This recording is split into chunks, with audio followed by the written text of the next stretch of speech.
Everyone. We are going to go ahead and get started. And as people come in, we'll just go ahead and allow them to come in and they can join us when they have time. Hello, everyone. My name is Katie Main, and I'm the District Director for Congressman Bost. On behalf of Congressman Mike Bost, I want to thank you all for joining our webinar on grants today. Unfortunately, due to changes in vote times in DC, Congressman Bost will not be able to jump on to welcome you all, but he sends his best regards. I want to start by thanking the representatives joining us today from FEMA, the U.S. Department of Justice, USDA's Rural Development, the Delta Regional Authority, and Illinois DCEO.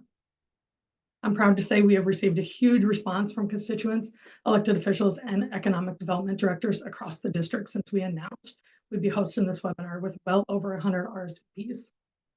One of the most important parts of Congressman Bost's job is to help connect the people he represents to their government and to bring our Southern Illinois values to Washington. And that is why we are doing this webinar today, to give you the tools, resources, and the know-how to navigate the federal and state grants process and help your communities. Please also keep in mind that our help doesn't end there. We have full-time constituent services offices in Muscoda, Murfreesboro, and Effingham, and we have mobile offices in every single one of the 34 counties in the 12th Congressional District at least once a year. So us and our staff are here to help. We also employ staff in each of our full-time offices that can help with grants. Marshall Brown of our Murfreesboro office takes care of the southern region of the district. Rachel Kaiser of our Effingham office takes care of the northeastern region of the district, and Miles Nelson from our Muscoda office takes care of the Metro East portion. We will be putting that contact information for each of our offices in the chat soon. The information can also be found at bost.house.gov. Our offices can help with grants in several different ways. We help with research on available grants that are out there, writing letters of support from Congressman Bost for your grant applications, and also direct communications with the federal agencies to answer questions or address concerns. Our district offices also work closely with our legislative counterparts in Washington, D.C. on community project funding. You may know community project funding by a couple other names, such as congressional directed spending, or more commonly earmarks, but they are projects that are submitted through our office during the appropriations process for federal funding. The community project funding applications period generally opens in the spring once the congressional office are instructed to start accepting those applications by the Appropriations Committee. And our office has a very successful track record of getting our referred projects funded through the appropriations process. We will include the guidance from this spring's application period and our follow-up email to give you an idea of what to expect next year. So before we turn this over to the agencies, I want to quickly cover a couple housekeeping items. I will be copying the agenda into the chat so that everyone knows when each agency is scheduled. We'll be doing our best to stick to that agenda. The Delta Regional Authority is the last scheduled agency, as their funding opportunities are not open to our entire district, only the southernmost 16 counties. I will copy their website into the chat as well, so that you all can check to see if you're on their coverage area and decide if that portion of the agenda pertains to you. Please put any questions you may have in the Q&A box. If time allows between agency presentations, we will address those questions directed to each agency. Any questions that we do not have time for, our office will do our best to get those answered and include them in the follow-up email. Again, thank you all for being here. We really appreciate you. And I'm going to turn it over to Miles Nelson now, our Director of Operations, to introduce the first presenter. Thank you.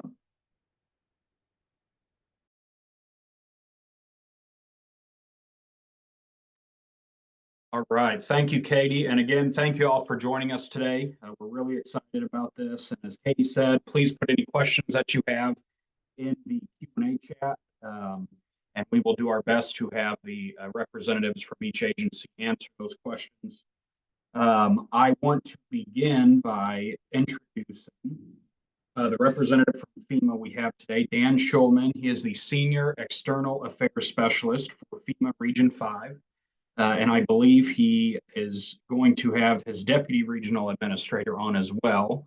He had some trouble logging on. But I will turn it over to Dan to introduce yourself if I missed anything, and then you are more than welcome to share your screen and get started.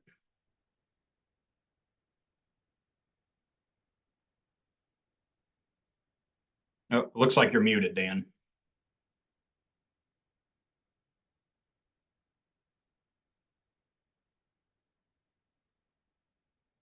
You'd think that this long into this, we'd have figured out the unmuting part of this. Can everyone hear me now? Yes, we could hear you. All right, great. Um, so as you said, I'm Dan Schulman. I'm the Senior External Affairs Specialist for FEMA Region 5 based in Chicago. So just a few hours up the state. I want to thank Congressman Bost for hosting the event this morning. I want to say hi to Katie, who I've known for a lot of years across a couple of members. We've worked on a number of issues together. I want to extend the personal apologies for the regional administrator and the deputy regional administrator, both of whom wanted to be on the webinar this morning to greet you personally. But if you've been following the news, we've been experiencing some severe weather across the region. So unexpectedly, excuse me, they've both been called away due to operational commitments in other states. So I appreciate the opportunity to make the connection with all of you and introduce myself, my colleague, Mike Obrock, who's going to be on the webinar with me to help answer questions and serve as your point of contact for matters related to FEMA here in Illinois to talk about grants. Each of you is responsible for ensuring communities have the resources needed to keep your citizens safe every day. And fellow Illinoisans, it's why it's important to understand the federal resources that are out there and how they can be accessed. So I want to just first make the promise I make every time I do one of these webinars.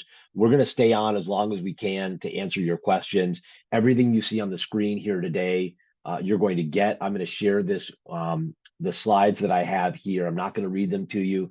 There's a lot of information here about a lot of different programs that FEMA offers. Some of them we manage here in the region. Some of them are managed at headquarters. There's a lot of different timelines for them. There's a lot of different links in this presentation, but you're going to get this entire presentation by email from the congressional staff. So I'm just going to share some top line information. I'm going to jump through a lot of different programs, really share some top line information, some best practices, and so so just to give you sort of really a snapshot of some of the things that we do, and then leave some time at the end for some questions. And I'm going to go through that in about I think you guys gave me 45 minutes, which is really a lot of time and really not a lot of time to go over some of the things that we have to offer to communities across the state of Illinois. So who we are as an agency. I'm going to talk about our year of resilience, who we are as an agency, an overview of the grants we offer, and again, some best practices.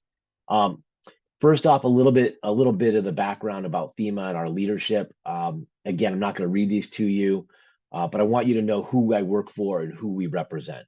Though we're one of the younger agencies in the federal government, the functions of FEMA really extend back to the very beginning of our country, to the very first civil engineering and disaster recovery bills that assisted communities following disasters.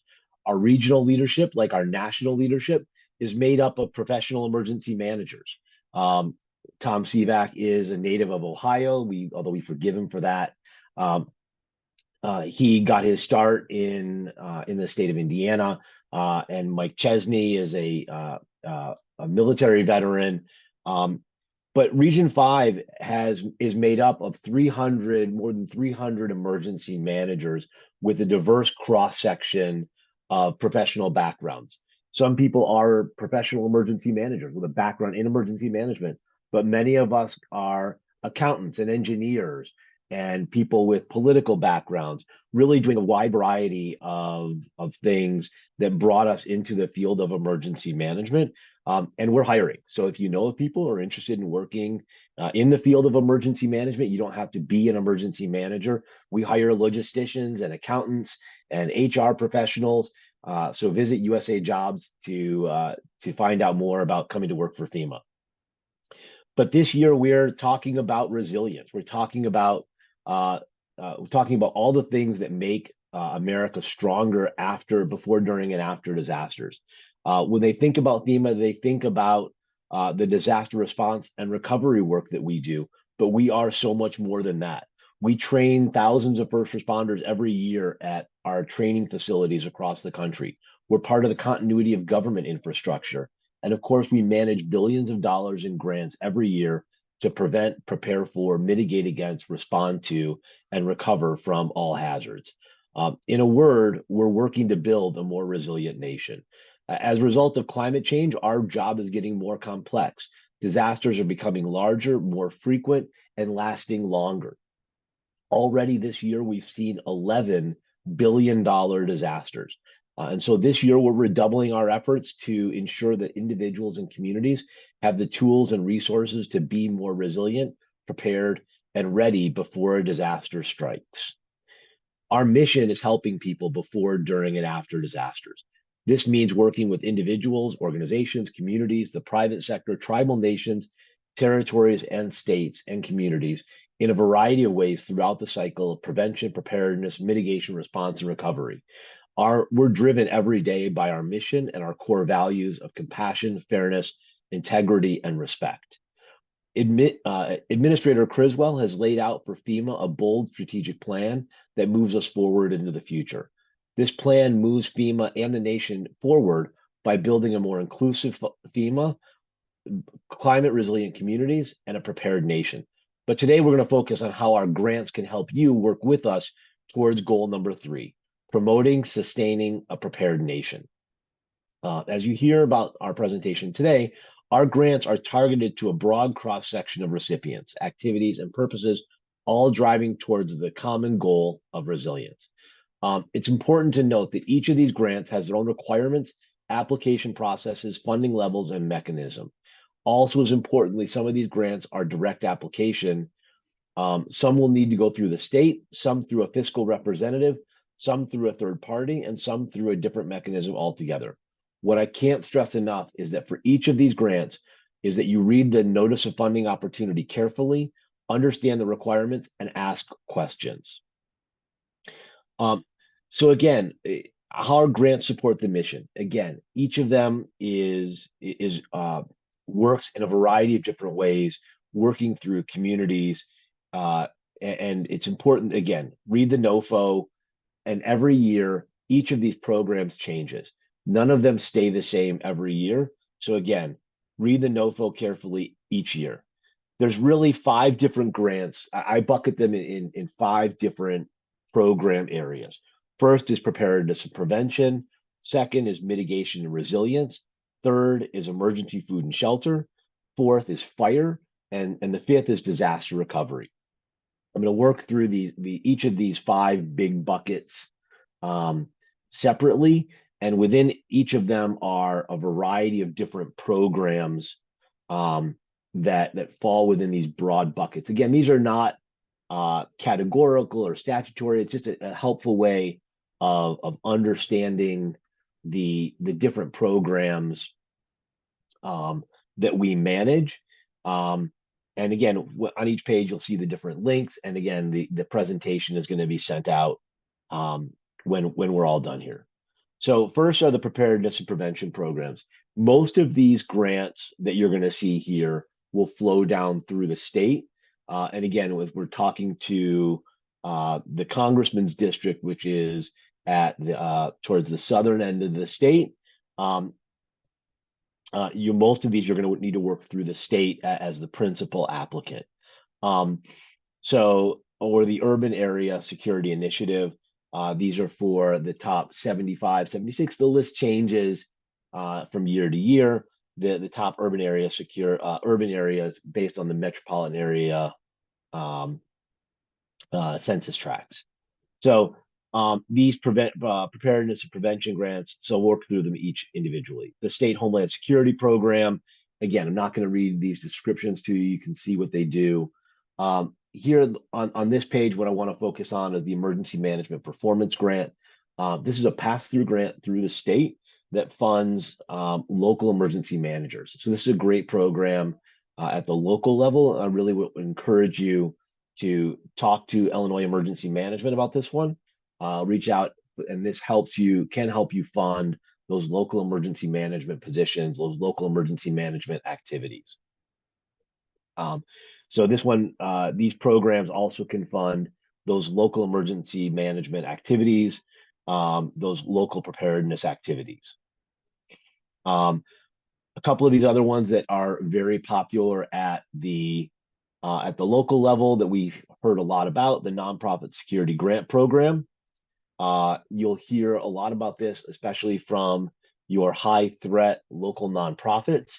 Again, outside of the UASCs, the urban area, the UASC communities, the nonprofit security grant program state, which can be applied for anywhere in the state. These are for those high threat nonprofit organizations. And so this is one where at the local level for local community leaders, we typically see these from those high threat religious organizations in your community that are looking to shore up security, especially in the last few years, that have seen an increase in threat to those communities. So these are the ones that we've seen certainly an increase in interest in the last few years. Intercity passenger rail, port security grant program, transit security grant program. A lot of these grant programs have very specific applicants. So intercity passenger rail, there's pretty much one or two applicants for these programs. Transit security grant program, again, there's one or two applicants for these programs. Port security grant program, in the interior of the country, there tends to be limited applicability for that program. Intercity bus, and again, Presidential Residence Protection Act grant program. That grant program changes with the who's sitting in the White House every 4 years. Again, that one is for the cities that are home to a presidential residence. State and local cybersecurity grant program and regional catastrophic preparedness grant program.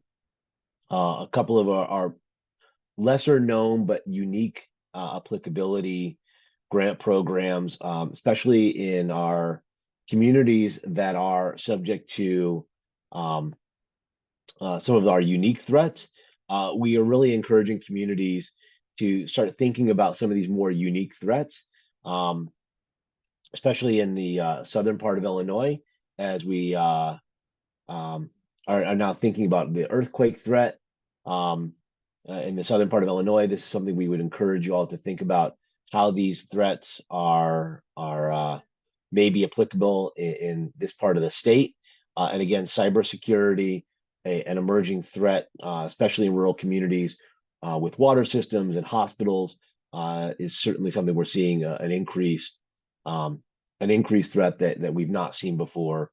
And working with our partners at CISA, this is something that FEMA is working on to increase awareness of. One of our newest grant programs that FEMA is jointly administering with the Department of Homeland Security, the Targeted Violence and Terrorism Prevention Grant Program. This is something where we are a fiscal agent with the department, but encourage you to take a look at as something that may be of interest to your community. Our resilience grant suite of grant programs. This is something that we've been working on extensively in Southern Illinois, especially with the last couple of disasters we've seen.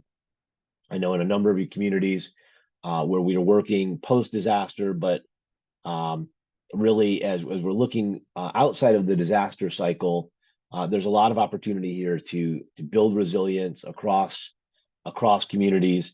I'll work through each of these programs.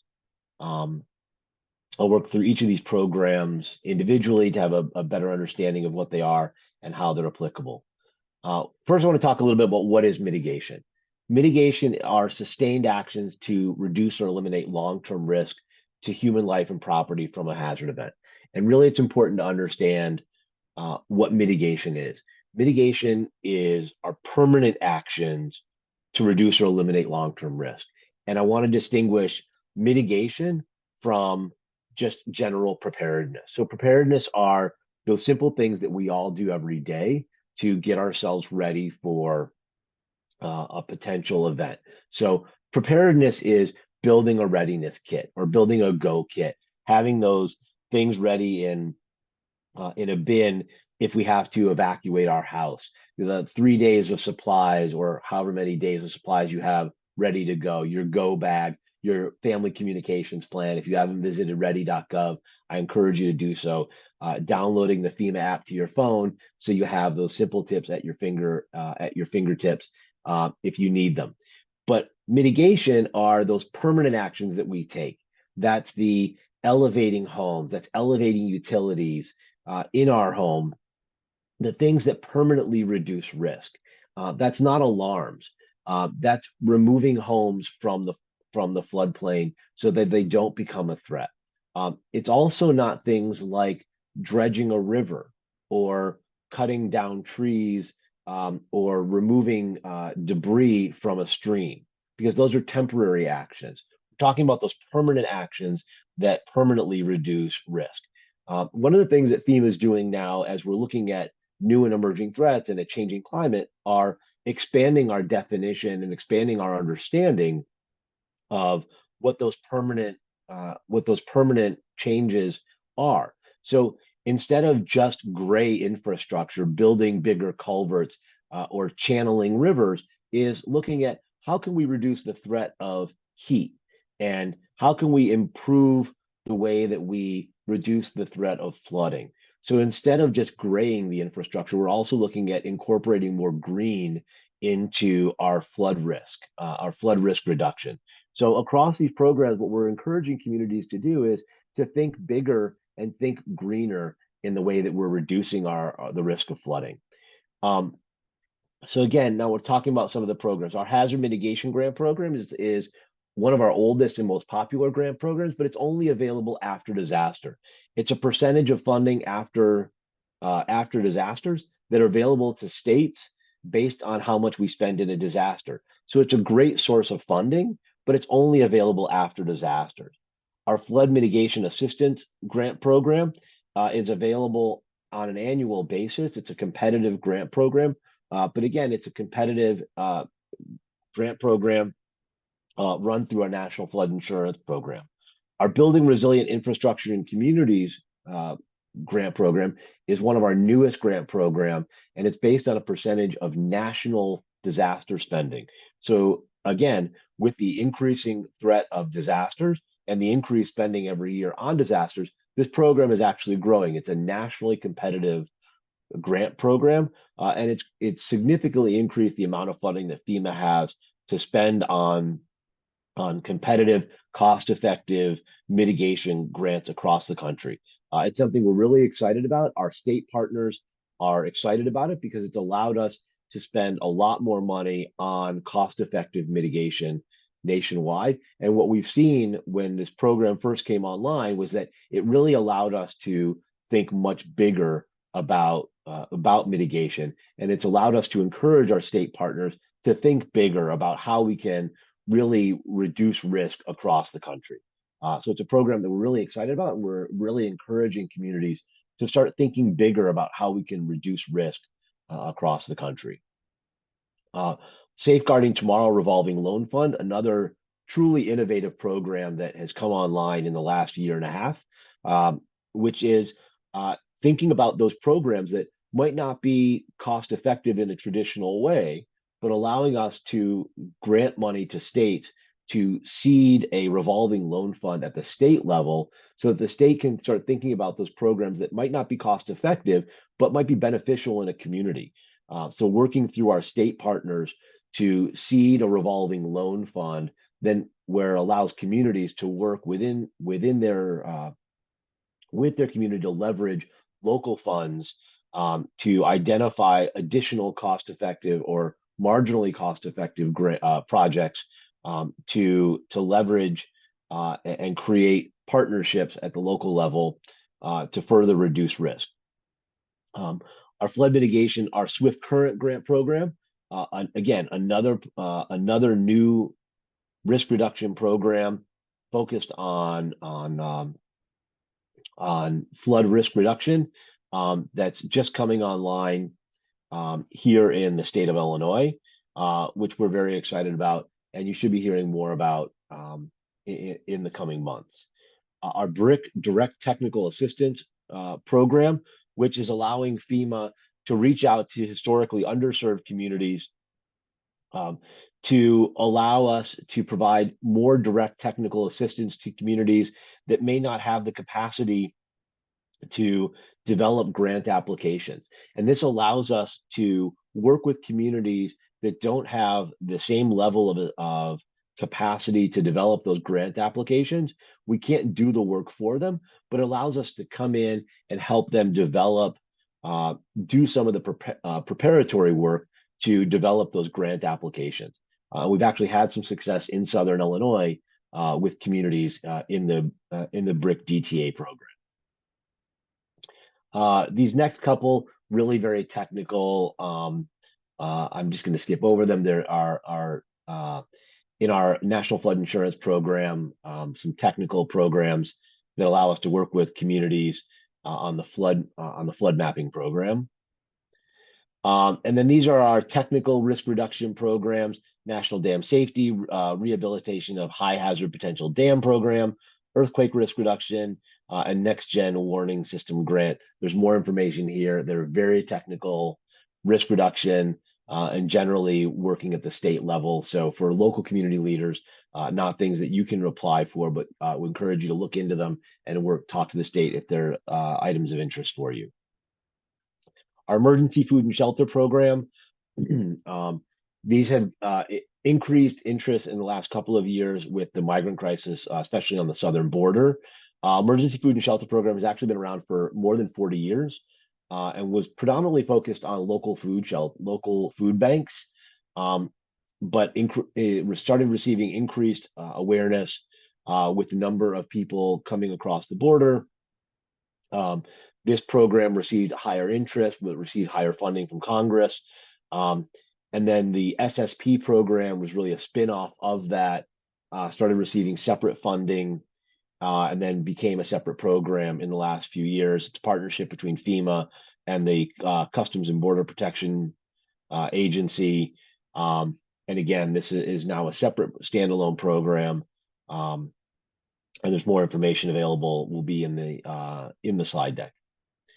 As Katie mentioned, our congressionally directed spending programs, you may have heard of these for the Emergency Operations Center Grant Program and our what we call our Legacy Pre-Disaster Mitigation Grant Program. More information about those grants, I'd say talk to Katie and Miles. Our Assistance to Firefighter Grant Program, easily three of our most popular grant programs that FEMA manages. I hear about these multiple times on a weekly basis. If you haven't heard about these, talk to your fire departments. I assure you they know as much, if not more, about these than I could ever tell you. The AFG, so unfortunately also named Assistance to Firefighter Grant suite of programs includes the Assistance to Firefighter Grant Program, the Safer Grant Program, and the Fire Prevention and Safety. Simply put, the AFG Grant Program pays for equipment, the Safer Grant Program pays for firefighters, and the Fire Prevention and Safety Grant Program pays for programming. And again, that's the simplest way I can describe the three different programs. Talk to your fire departments. These are great. They are historically oversubscribed, but they are very competitive. Talk to your fire departments. They know all about them. And if you, the easiest way that the Congressman's office can help you with those is to offer a letter of support. But we're happy to talk to you about them and I'll answer any questions about them. Our disaster recovery grants are exactly what they sound like. These come into play following the declaration of a disaster. And for more information on how a disaster is declared, there's a link in the presentation. Individual assistance is for individuals and households. Public assistance for public costs, and restoration, repair of public facilities and certain nonprofit facilities. All right, what to do and what not to do. I mentioned this at the very beginning. Read the NOFO. It's the simplest thing I can tell you. Every year, the particulars of these programs change. If you're not reading the NOFO every year, there's nothing that I or Katie or Miles can do to help you. Because if you're putting in the same application every year, the application is gonna fail. It's the simplest way I can put it. I speak very plainly. Katie will tell you this. I don't beat around the bush on these things. If you take the same application from last year and you turn it in the next year, the application is not going to be successful because the program changes. Like in our fire grant program, the priorities change from year to year. It's just that simple. So you have to read the NOFO each year. You have to see what's changed, what's updated from year to year. We make it easy for you because each year across all of our suite of programs, we host webinars, we host learning sessions, we host office hours. And if you're not sure, ask questions. We have open doors, we hold office hours. So ask us what you're not sure about. If you see that your neighboring communities are getting grants from FEMA and you want to know why they're getting grants and you're not, ask them. Hey, how did that work? I was at a roundtable in Michigan about a year and a half ago, and I was sitting with two different departments, and one department was complaining that they don't understand why aren't they getting grants? They're submitting their application and they keep getting turned down. And they were sitting with the department, and the one fire chief said to the other, "Hey, listen, it's not hard. I get a grant every year. I sit down with the NOFO, I see what FEMA is paying for this year, and I write my application to that, and I get a grant every year." So, they just hadn't gone to the neighboring department and said, "How are you successful every year?" So talk to the successful applicants. And then a couple of the things are registering an account in our grant system. Make sure that your accounts are up to date. Make sure you know how to act. The things not to do. Again, don't recycle old or previously used applications. That's the easiest way to fail. Don't wait until the last minute. I cannot tell you the number of times that we've heard from community leaders who are calling us, and I'm not exaggerating, 3 o'clock on the Friday that an application is due, telling us, "Hey, how do I register my application?" And, when you're calling us at 3 o'clock on the Friday that it's due, and you're not sure how you can log in, there's not a whole lot we can do for you at that point. Because if you are just starting at 3 o'clock on Friday and the application is due at 5, there's no way that we can help. There's no way that you can get in at that point. It's just not possible. And last is, don't rely on others to be your advocate. Especially I talk a lot about the fire grants because it's one where people will think, well, I'm just going to hire a grant writer. Nobody knows your community like you do. Nobody knows your fire department. Nobody knows your community. Nobody knows the needs of your community like you do. So, you'll think that if hiring a grant writer is going to be the path to success. Understand that a grant writer that lives in another city isn't going to be as passionate about the needs of your community as you are. They're not going to understand the needs of your community like you are. So we always encourage local officials to put in the time to represent your community because you know what your community needs. You know what your community wants are. You know the culture of your community, and you can represent that better than anybody. So these are the things that we can tell you. And lastly, stay in touch with us. We are all over the social media. We're all over the internet. We have a blog. We have a podcast. We are up to around 140 episodes of our podcast. We're on LinkedIn. We're on Instagram. We're on Twitter, X. We're on Facebook. Download the app. Excuse me. And I'm happy to answer any questions. I'm happy to just take them live. I like the live feedback. Katie, Miles, where are you? I've been talking for almost half an hour. So No, it's completely understandable. We have one question our first question has come through in the chat. Can any of these FEMA grants be used for capital or construction projects? Sorry. Okay, so yes, especially so short answer is Yes, some of them can. Um, and the long answer is it depends. Or maybe I guess they're both short answers. Short answer is yes, and the shorter answer is it depends. Um, in on the mitigation side, certainly a lot of these mitigation grants can be used to build things that reduce long-term risk of future damages. That's really what mitigation is sort of permanent risk reduction. It just depends on what it is you want to build. Um, on the fire grant side, we don't build firehouses. So that's sort of the most common question we get is, um, can we build a firehouse? On the fire grant side, the short answer is no. But in mitigation, the answer is yes. So I guess it depends on what you want to build. And I'm happy to, we're happy to talk about what it is. I think I don't have my contact information, but Katie and Miles know how to get in touch with us. And depending on what it is you want to build, we're happy to talk about what that is. All right, thank you for that. All right, is there a regular funding season when applicants can expect the notice of fundings to come out? So this is one where I will turn it back to say, Katie and Miles. So again, as I said at the beginning, all of our grants they work on a variety of different timelines for a variety of different reasons. Most of our grants that are funded via the regular budget cycle. So it depends on when we get our budget. The ones that are post disaster, um, they depend on if there is a disaster.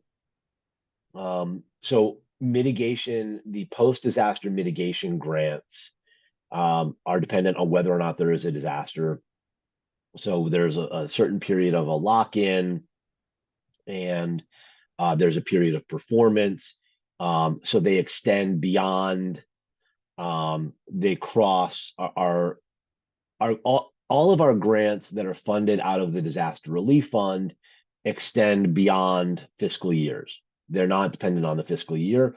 The ones that are tied to fiscal year are tied to the fiscal year, and then they're budget dependent. And so I will turn it back to Katie and Miles to say, whenever we get our budget, then we start the funding cycle.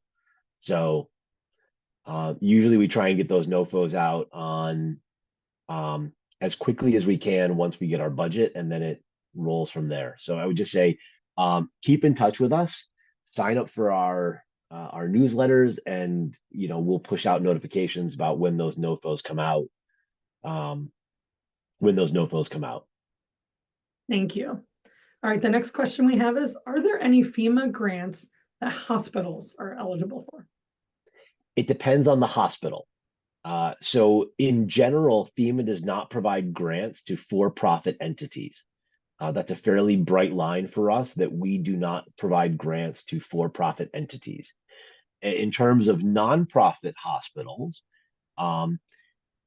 in general, we would only provide a grant to a nonprofit hospital following a disaster.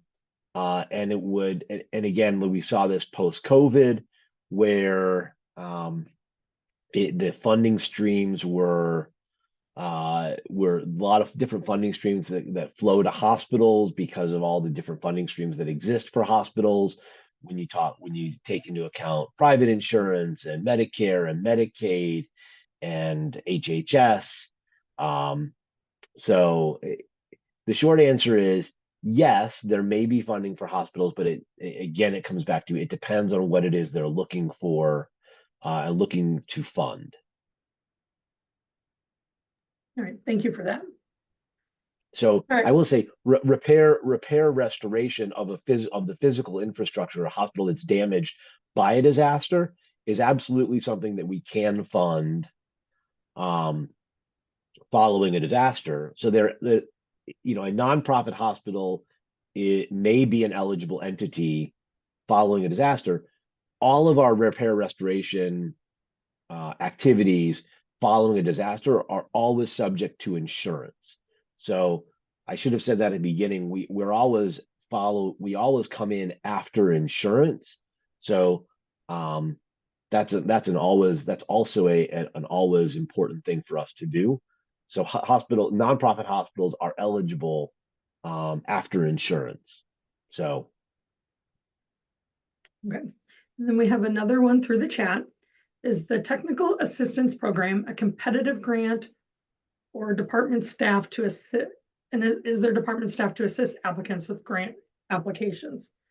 yes, Also it's a yes and. Yes, it is competitive, but yes, our staff will assist the successful applicant uh, once they are selected. All right, and then often people reach out to our office after an application period has ended. And we will frequently refer them to last year's notice of funding, kind of as a start to prepare so they have a general guidance of what's going on. Now, you said they tend to change from year to year, but for the most part, would that be good advice to get an idea of what will be expected of them?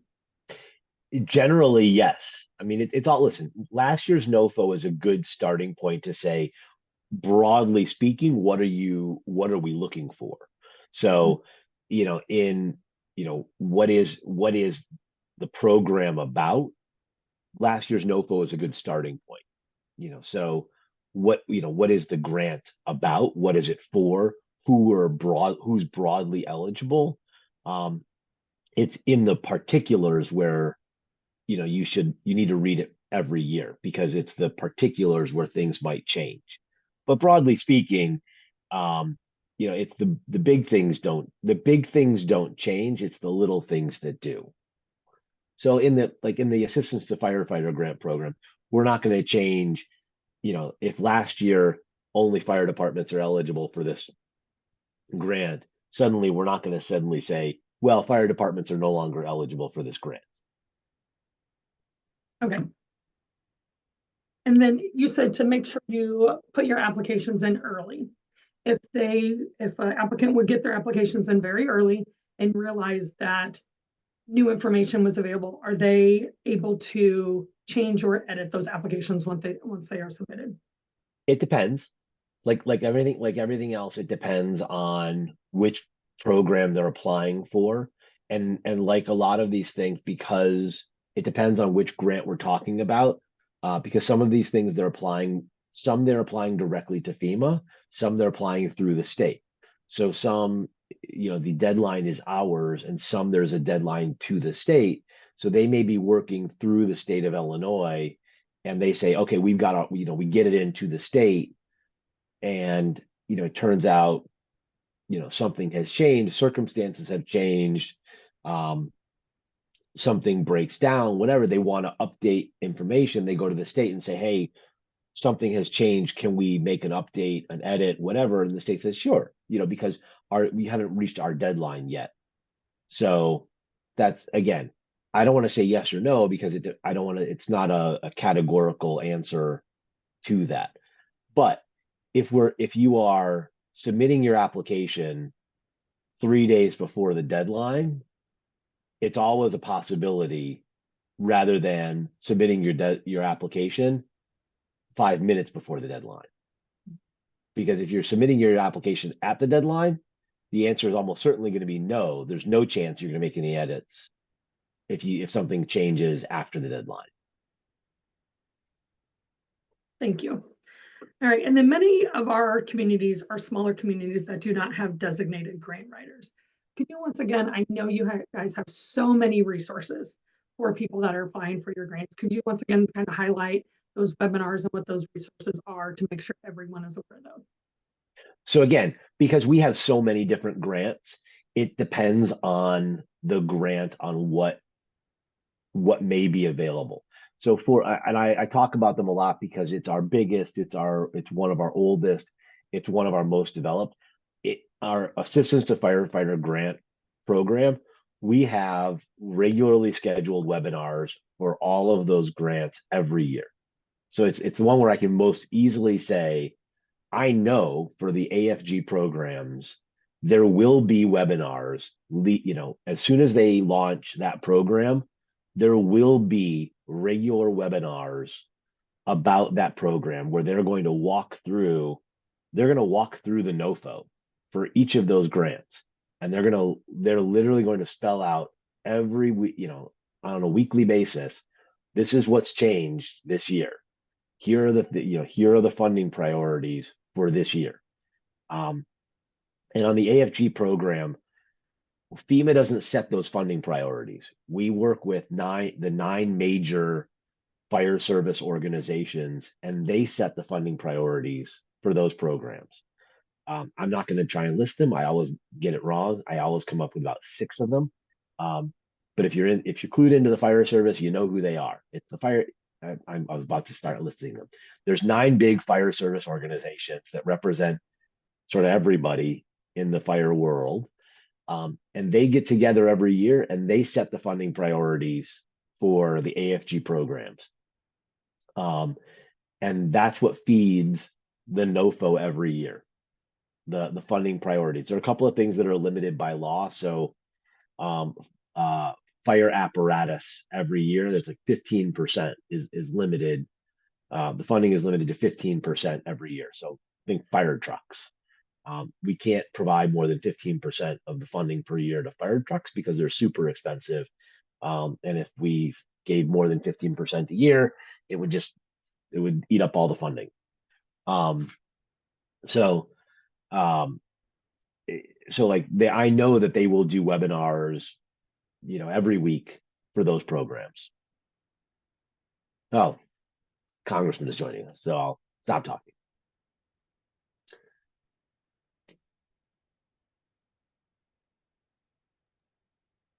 Congressman, I yield the time to you. You're on mute.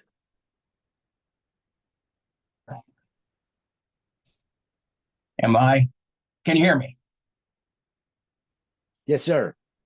Okay, just want to be sure.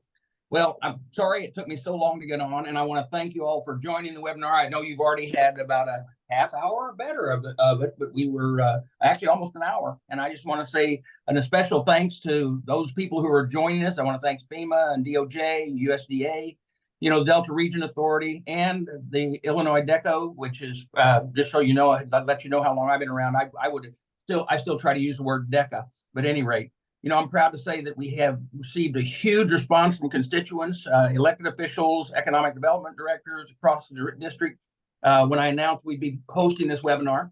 And in fact, we received over 100 RSVP. I think Katie probably told you that. But one of the most important things in my job is making sure that our people are connected with their representative of their government and can make sure Southern Illinois values are brought here to Washington, but also that Illinois, that our people around the district know what tools and resources are available to them, and how we can navigate through the federal bureaucracy and help our communities make sure they're actually using those programs that are available to them. So keep that in mind as we're going on through the rest of this today. If anybody has any more questions about this, as far as anything after we're done with this, remember our offices are in Mascoutah, Murfreesboro, and Effingham. And we also have mobile offices in every single one of the 34 counties in the 12th district at least once a year. So we need to make sure that you can get the help you need. Again, thank you for joining today. Also, thank you for allowing me to interrupt right in the middle. For some reason, though, we were moving through committees and we're called to votes for the floor. For some reason, they also want me to do that. So I want to thank you all for being on here. God bless you, and enjoy the rest of the presentations today. Thank you. Thank you, Congressman, so much for tuning in. Thank you, Congressman. All right, Dan, do you have any closing remarks before we move on to Department of Justice? Again, I just want to thank you for the opportunity to be here. FEMA has always appreciated the Congressman's support. Katie, it's been great working with you over the many years that we've worked together. And if there's anything that we can do for the communities that are on here, when we send out the presentation that I shared this morning, I'll include my information. I'll include my colleague Mike's information. We encourage you to reach out to us. Also encourage you to work through the congressional office with any specific questions.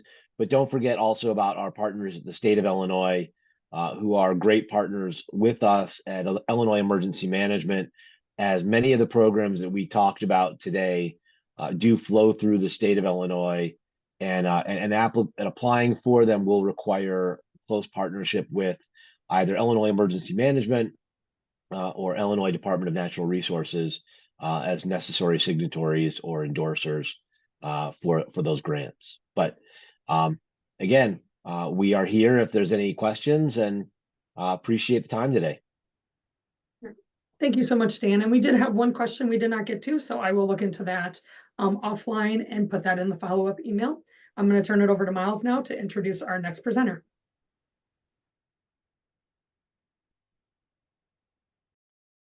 You're on mute there, Miles. All right, there we go. Thanks again, Dan and Mike. Really appreciate it. I want to go over the agenda one more time. At 11 o'clock, we are going to have the Department of Justice. 11:30, Illinois DECA. And then at 12 noon, we will have USDA, and followed by Delta Regional Authority, wrapping it up at 12:30.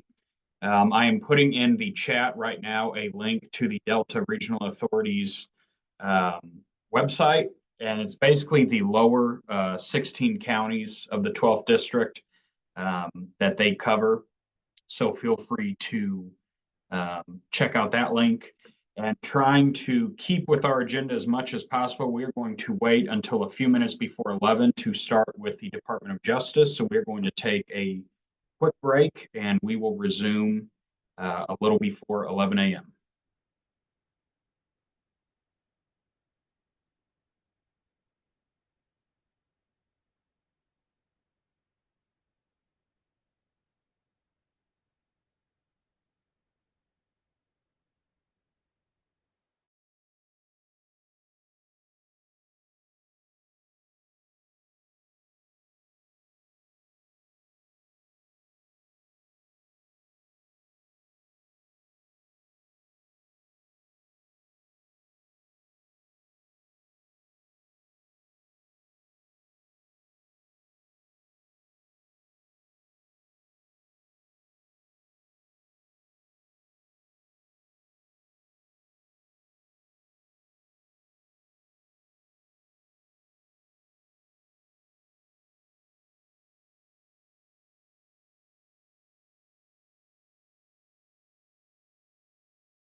All right, welcome back, everybody. We are going to get started with our next agency, which is the Department of Justice and the COPS grant. We have Cheryl Thomas, who is the COPS Office Communications Division, who is on with us, and she will be presenting about that grant. Fun fact, the School Violence Prevention Program, which I'm sure Cheryl is going to talk about, was actually created through bipartisan legislation that Congressman Bost actually sponsored in 2018. I will turn it over to Cheryl at this time. Cheryl, feel free to share your screen, and the floor is all yours. Thank you for being here. Oh, you're on mute, Cheryl. Sorry, clicked it, didn't click it the right way. All right, let me get my screen up.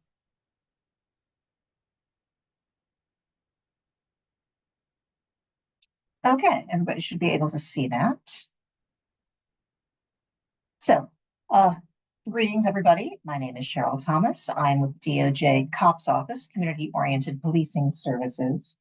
And I'm going to give you a little bit of background about our office to start with for those of you who don't know much about the COPS Office. We were created in 1994 through the Crime Bill, the Violent Crime Control and Law Enforcement Act. And everything that the COPS Office does, all of our funding, our grants, our training, our technical assistance, everything is aimed at advancing public safety through community policing. Since 1994, we've done this through more than $20 billion that have gone to officer hiring, new technologies for law enforcement, a wide variety of crime prevention initiatives. And my goal today is to tell you a little bit about what we had available in 2024. Most of our solicitations have now closed for the year. There are a couple that are still open, and I'll mention that as we go through. But the majority have closed for the year. And the plan is to award the funding later this fiscal year, so by the end of September. But most of our programs do not change substantially from year to year. There are always some tweaks, some differences, but it's good to hear about it now so you'll know what's coming up for next year. And you'll start to prepare and know what you need to do. Just a little bit more about our office, and Miles can certainly give these slides to anybody after the presentation, or so if you don't want to worry about scrambling to write down a website later on or take notes. Everything that I'm going to discuss is here in the presentation, so you can get that later on. The main highlight from this slide is what the bottom line funding we had available in 2024 is $664 million. What everybody wants to know, how much money. So there are three main ways that we use our funding, three buckets, so to speak: grants, training, and technical assistance. And you're going to hear about all of those in my presentation. Grants is the funding that goes directly to law enforcement agencies and to agencies, organizations that support law enforcement. And this is where the hiring grants come in, our school safety grants that Miles mentioned earlier. We've got anti-drug grants, tribal resources funding. So that's the grants part of it. Training, we offer a number of different outlets for training. We have in-person courses. We have a very robust online training portal. All of our training comes at no cost to your agency. We've got specific trainings that we use providers for active shooter training and de-escalation training. And then there's our technical assistance area of funding. And this is funding that we provide to subject matter experts, and that then goes to benefit your agency. Your agency can come in if there's a problem that you're facing. That's where you come in for very tailored, specific to your needs, technical assistance, and that also is at no cost. I will discuss all of them coming up. So this is just a snapshot of the funding level that we had available for all of our programs this year. And I'm going to go through them one by one. Starting with our largest, historically, the COPS hiring program. It's gone by a number of names over the years, always focused on officer hiring. So if you've received COPS funding in the past, it's quite possible it was through the COPS hiring program or one of its predecessor programs. But the purpose of the program is to assist agencies in hiring or rehiring career, full-time, sworn law enforcement officers to increase your community policing capacity. This is open to state, local, territorial, and tribal law enforcement agencies, as long as you have primary law enforcement authority. And what we mean by that is if a call comes in for service, if somebody picks up the phone and dials 911, if your agency is the one to respond, then we consider you as having primary law enforcement authority and you're eligible to apply. This year we had 156 million available. The program funds up to 75% of the entry level. This has to be for entry level positions. Salary and fringe benefits up to a cap of $125,000 per position. Now, this is for 3 years of funding, but it's spread over a 5-year award period, which sounds a little strange, but the reason we do that is because agencies can't hire on day one of the award. We know that. We know that there's recruitment and a lot of recruitment issues out there. It takes time to get officers through an academy. There are times when a COPS funded position, the individual filling that position may leave your agency and you've got to pause on drawing down funding until you can backfill with a new hire. So we used to give extensions fairly frequently. Now it's just easier to start out with a 5-year award period, but it covers 3 years of funding. We can still do extensions beyond that, but we start automatically with the 5-year award period. Now that $125,000 cap per position is not per year of funding. It's the entire 3 years. So it's not 125,000 cap each year. That's the $125,000 cap is for the position over the life of the grant. There is a minimum 25% local cash match on this program, unless a waiver is granted. You can apply for a waiver of the local match due to severe fiscal distress. And you can do that at the time of application. There's a section in the application that asks questions that would get at this if you are seeking a waiver of the local match.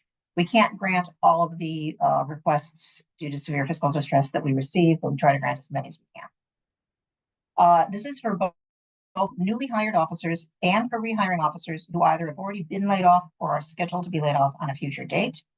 And at the conclusion of the 3 years of federal funding, we do have a 12-month retention requirement on the grant. The idea is each year of the grant, you're taking a little bit less out of the federal share and you're putting in more out of your local share. So the federal share decreases and local share increases, building your agency's ability to absorb that cost into the budget, so that the idea is by the end of the 3 years of federal funding, your agency has been building up the cost slowly and is now able to absorb the full cost of retaining the officer for 12 months.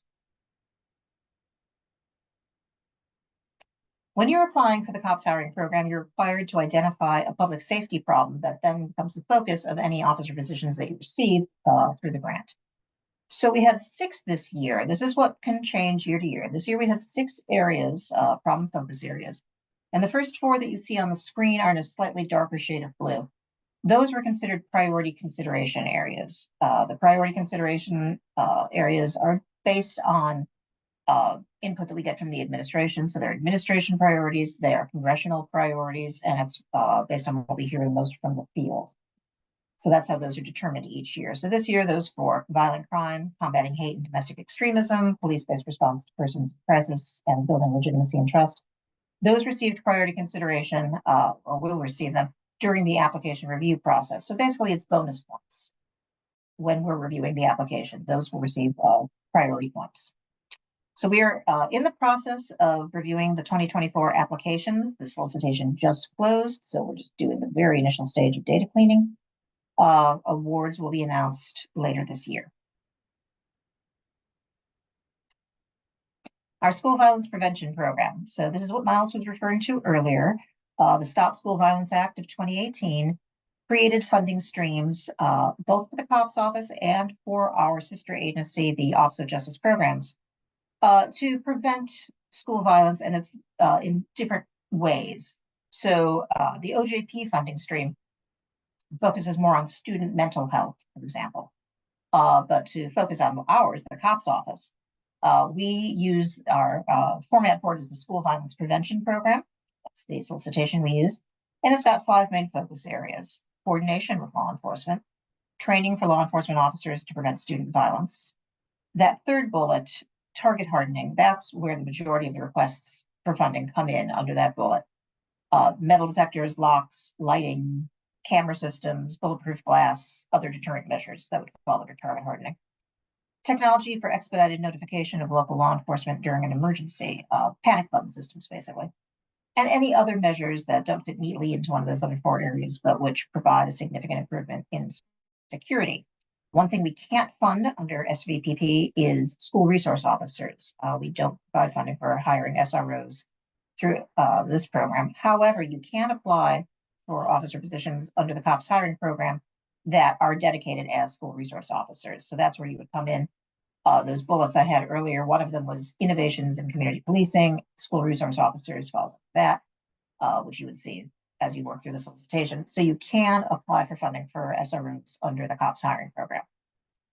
Under SVPP, the awards are directed, go to states, units of local government, tribes, and other public agencies. Now that includes both local law enforcement and it includes school districts. I don't know if it's the majority of the applicants, but it's a huge number of applications under this program come directly from the school districts. Individual schools cannot apply because it has to be the government entity, which would be considered the school district. Individual schools aren't considered that way, but the school district can apply. So this year we have 73 million available. That's 53 million through the Consolidated Appropriations Act, and then 20 million through the Bipartisan Safer Communities Act. So two different funding streams that were written up for the identical purposes. So they get combined here. So it's 73 million available this year.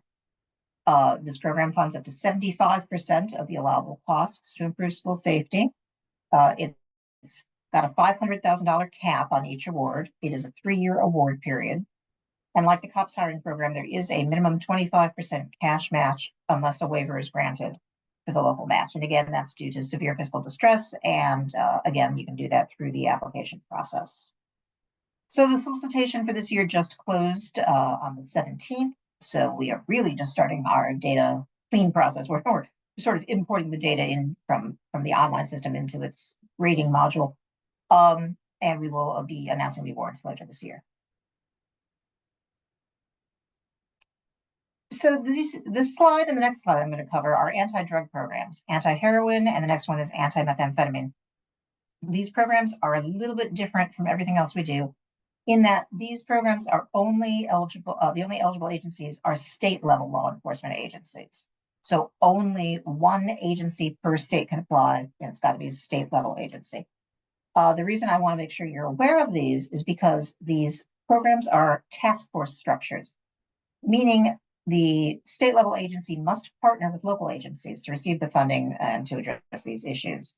So we like to make sure that local law enforcement is aware of them, excuse me, so that you can make sure that your state level agency is applying, and then you can get in on the task force structure that would be set up and make sure that your community benefits as well from this funding. So the anti-heroin program, this is for investigative purposes, investigations and activities related to distribution of heroin, fentanyl, carfentanil, other opioids. It's not for Narcan and it's not for treatment. It's for investigative purposes. This year we have a maximum of $4 million per award. It says that the solicitation is currently open. That's good for about another 5 hours. It's closing later today. And the anti-methamphetamine program, same idea. It's for investigative purposes related to methamphetamine and trafficking, precursor diversion, those types of activities. It's not, for example, for lab cleaning. Again, the same idea of the task force structure with the state level agency receiving the funding, partnering with local agencies. These awards have a maximum of $2 million per award and are also closing today. Just a quick mention that we do have tribal resources funding. We do have a dedicated funding stream. Our funding for tribes can go for hiring officers as well as basic equipment and training. I will move through that quickly. Moving on for community policing development. This is our more innovative side where we can look at promising practices, new strategies in policing, new ideas being tried out. And each year we have some key focus areas. So in 2024, we have a funding stream for crisis intervention. And for those of you who have seen this program before, the name has slightly changed this year to Promoting Access to Crisis Teams, PACT, because we like our acronyms. So this year, we've got $4 million for creating or expanding crisis intervention teams. We've got funding for accreditation, $6.5 million to expand existing programs and to assist agencies in gaining accreditation. And then we've got microgrants. This is basically seed money for small scale projects. You'll see there's a cap of 175,000 per award. But if you've got an idea for a project you'd like to implement and you're just looking to get it off the ground, this is where you would apply. And you see there are some set topic areas. You see they're numbered there: officer recruitment, retention, underserved populations, etc. But that sixth one is an open topic area. So if there's a project that you're thinking about that doesn't really fit neatly into any of the other 5 areas, this is where you would come to apply. All of these programs have closed again for the year. This is one that's still open. Safer outcomes. So under CPD, we used to have a dedicated, a bit for de-escalation training.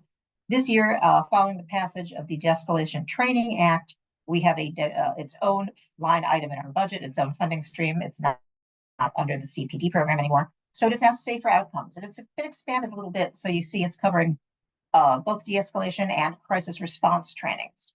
And I'm not going to read the entire slide to you. You can see the bullets and what it focuses on. There's de-escalation tactics and alternatives to use of force. So there are 3 different types of solicitations under Safer Outcomes. There's one for law enforcement agencies looking to get this type of training funding. Then there's also funding for existing de-escalation training centers to apply to expand. And then there's curriculum integration for both law enforcement academies and state level training commissions. So just make sure if you're interested in applying for the Safer Outcomes program that you check the right one, that you would be going for support for law enforcement agencies. So the program is currently open, and the way that you apply for our funding, you start in grants.gov, the government-wide portal for all federal funding. So you start there. There's a small part of the application that has to be done in grants.gov. That's got to be done by July 23rd is the closing date for that. Then from there, you move on to Just Grants. That's the DOJ-wide application system. So if you're applying for COPS funding or OJP funding or Office of Violence Against Women funding, you would go, second part of your application always takes you to Just Grants. That part is the more substantial part of it. That's where you're going to have budget and your narratives and things like that go into it. So that part takes longer, just letting everybody know. And that part, our due date is July 30th. Law Enforcement Mental Health and Wellness Act. We deeply appreciate everything that law enforcement does for us, and we understand the stress and the trauma that officers can sometimes face. So we're very proud to be able to offer this program to create or improve mental health and wellness services for law enforcement agencies. And that can take on a number of forms: suicide prevention programming, stress reduction programs, officer family services, peer mentoring. This can be by individual agency. Your agency can apply, or you might find it's easier for a group of agencies to get together and form a consortium to apply. And it doesn't have to be just for sworn law enforcement. It can also incorporate civilian staff. So this program closed. This was the first one that we were able to launch this year. So this one already closed back at the end of April.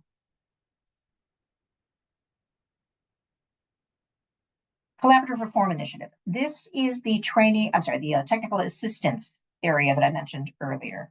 This is where, at no cost to your agency, if there's a specific problem you're facing, and it can be pretty much anything under the sun. It can be you're having problems with recruitment and retention. You are having organizational problems. You're having supervisory and management issues. Or it can be something related to the community. You've got a new problem that's been growing on open air drug markets, or you've got protests that have been going on in your community, and it's on policing mass demonstrations. If there's an issue that you are facing and you need a little bit of assistance trying to work through it, this is where you come. You go to the COPS office and you connect with that first level. There is the Collaborative Reform Initiative Technical Assistance Center. That's our basic, I don't want to say entry level, it's the main level of technical assistance that we provide. And this is where we will work to, it can take a number of different formats. It can be matching you with other agencies that have gone through similar things and talking through it, sort of peer structure, to find out what worked for them and some lessons learned for you. It can be getting you the right training resources, making sure that there's training that you can take. And if your agency is having a problem affording it, they can take care of that for you.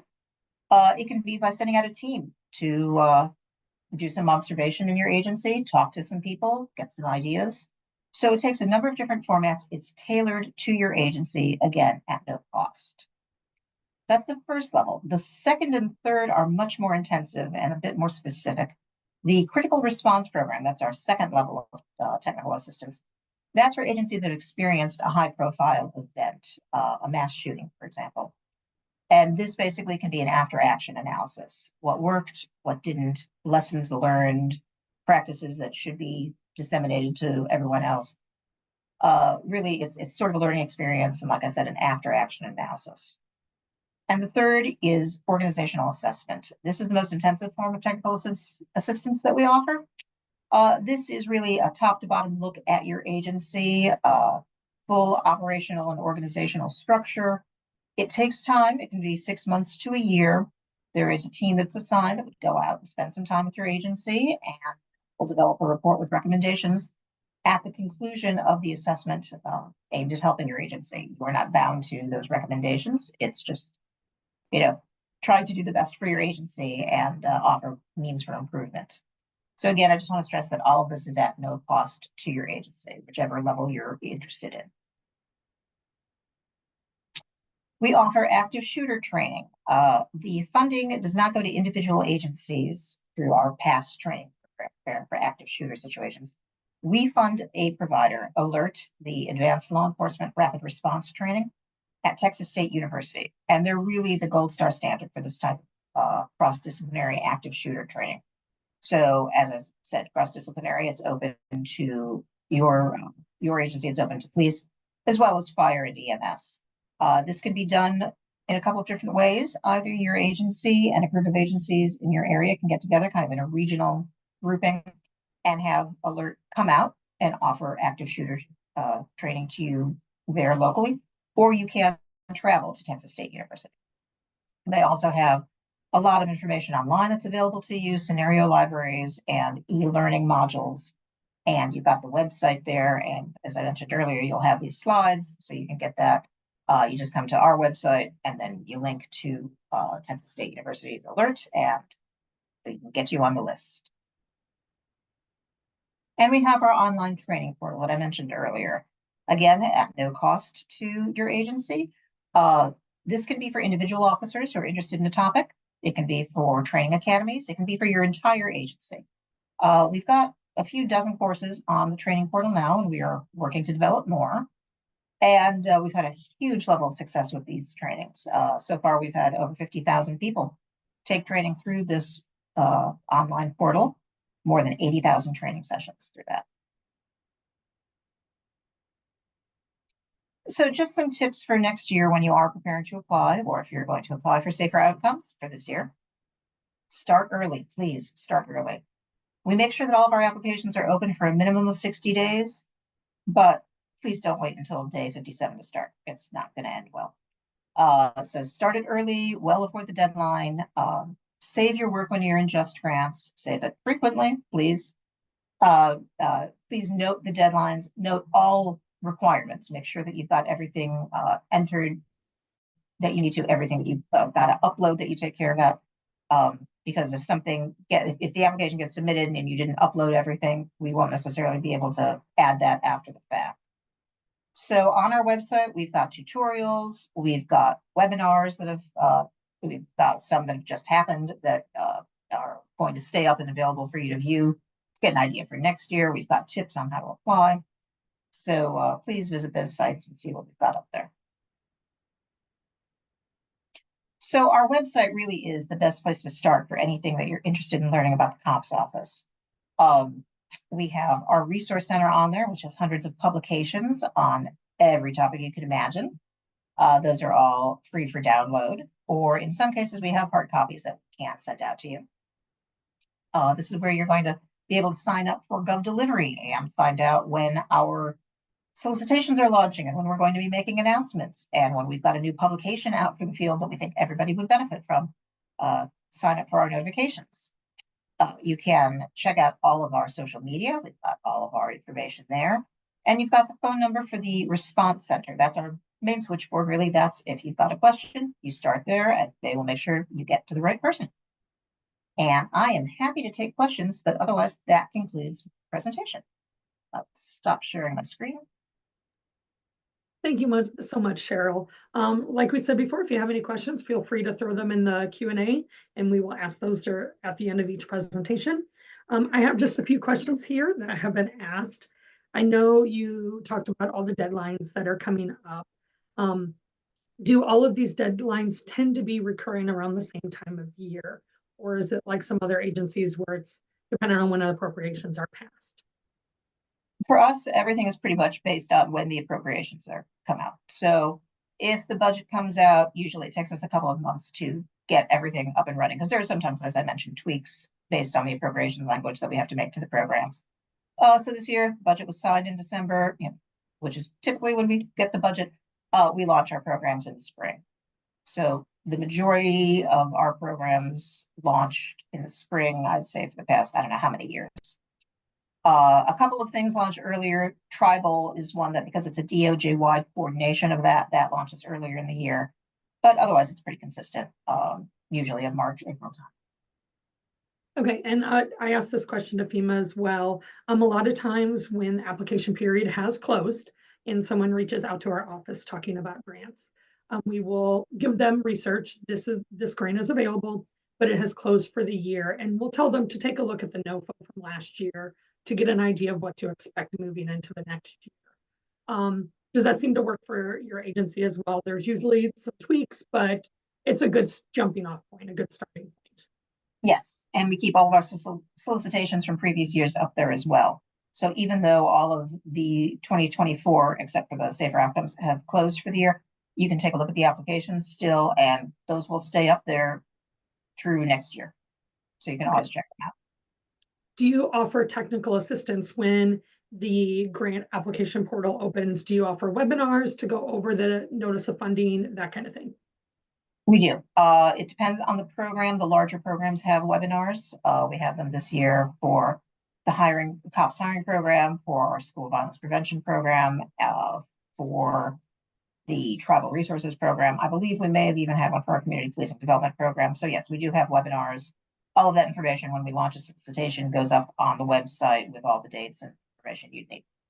Okay, and we really appreciate you talking about the SVPP program, the school violence prevention program. One of the biggest questions we do have when people contact our office about that is the resource officers.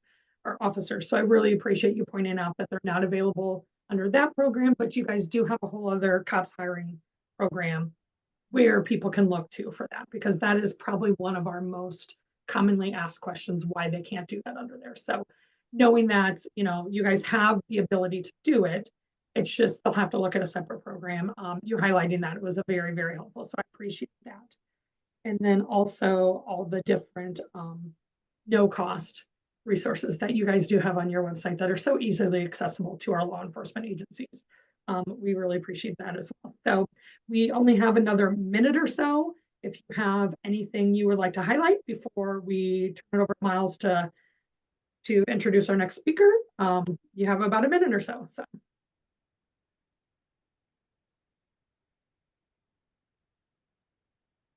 All right. Well, thanks again, Cheryl, so much. We really appreciate it.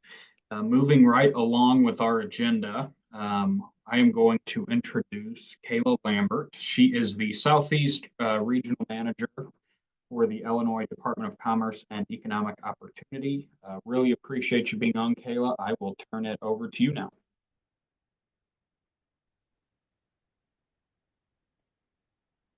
Good morning. Okay, how's my audio now? Yep, we could hear you. All right, perfect. All right, I'm going to go ahead and share my presentation.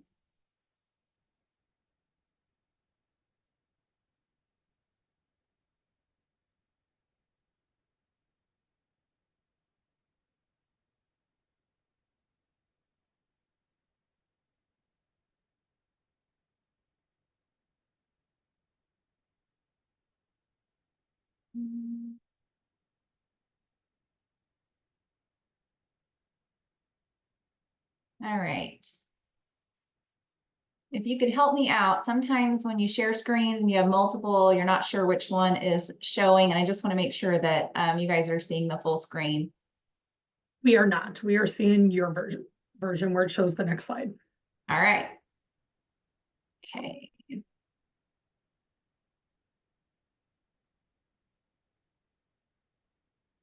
Now How it's about- perfect. Okay. All right. Perfect.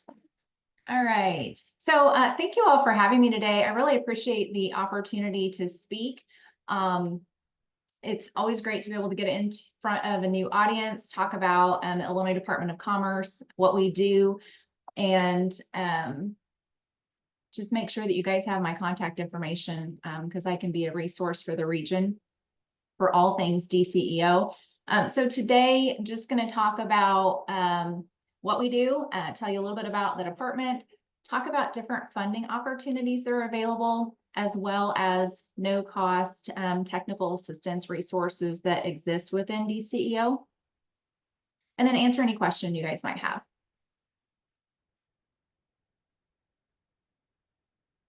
So just to give you a quick overview of the department I work in, I cover the Southeast region for the Office of Regional Economic Development. And that office is within DCEO and the various other departments and offices that exist. And I'll share some of those on the next slide. But our goal really is, and our mission is we work and we live in the regions that we serve. So as you can see here, the Southeast region, there's 13 counties there. My office is in Marion County in Centralia. I have lived here for 22 years. So I'm not in Springfield. I'm not in Chicago. I maybe go to Springfield once or twice a year and Chicago once or twice a year, but I am highly connected with the team and all of those other offices within DCEO, constantly being made aware of the programs that exist, the new programs that are coming up, so that I can work directly and focus on these 13 counties, working specifically with, Chamber of Commerce representatives, elected officials, city administrators, economic development professionals, businesses, individuals that are looking to start a business or maybe need assistance from other offices that we have within DCEO.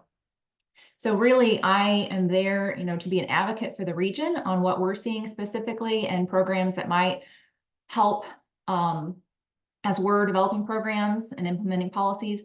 And then also being a resource and an advocate for DCEO and what programs we have available.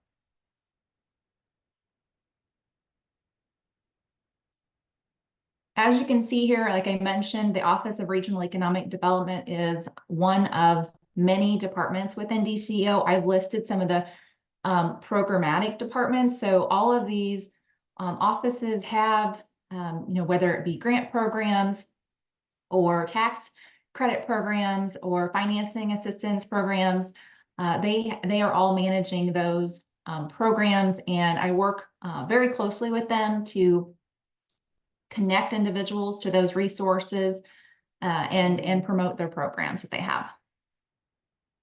As you think about the DCEO programs that might be out there, I like to think of them that they might fall in one of 5 buckets, which include economic development. So, anything to, attract new business or help a business expand or get assistance with financing. A lot of different things fall under economic development. Also workforce development. So we have training grant programs I'll talk a little bit about and things to help develop your workforce. Tourism, film, and then community development. So we have some individual assistance type programs as well as grant opportunities for communities to take advantage of.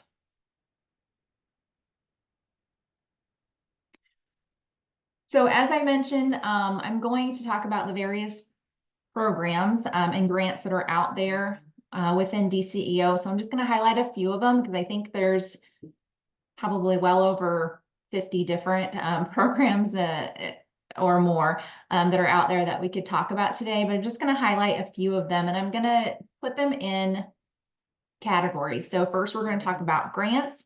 Then we'll talk about like loans and financing. Then we'll talk about some tax incentive tools that are out there. I know today we're really kind of focusing on grants, but I just want to make sure that you guys take this opportunity to make sure you know there are other opportunities.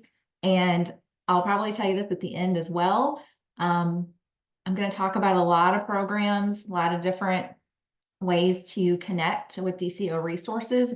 At the end of the day, you can always just give me a call, send me an email, and say, hey, what was that you were talking about? Or you can just say, listen, this is what we'd like to do. This is what we're thinking about doing. Do you have anything that fits? And then we can just kind of go through that. So talking about some funding opportunities, first of all, you can find a full list that are available on DCO's website under the Grant Opportunities tab. I want to highlight one that is really timely because we've talked about a lot of federal grants that may be available with different agencies. And I will just say this has really been helpful listening to other agencies. It only helps me do my job better when I'm working with communities to look at different opportunities that may be out there that are, not within DCO. But one of our programs is the Federal Grant Support Program. This will be available in the next fiscal year, which starts July 1st for the state. And it is an opportunity for communities and businesses who may be looking at applying for a federal grant. They can come to the state first and apply for a grant that will pay for a portion of their share. So for example, it might be a grant that's 50-50. And so the local person or business may be responsible for 50% of that grant. We would come in and pay for that half of that 50% that is responsible to that local applicant that's applying up to a certain amount.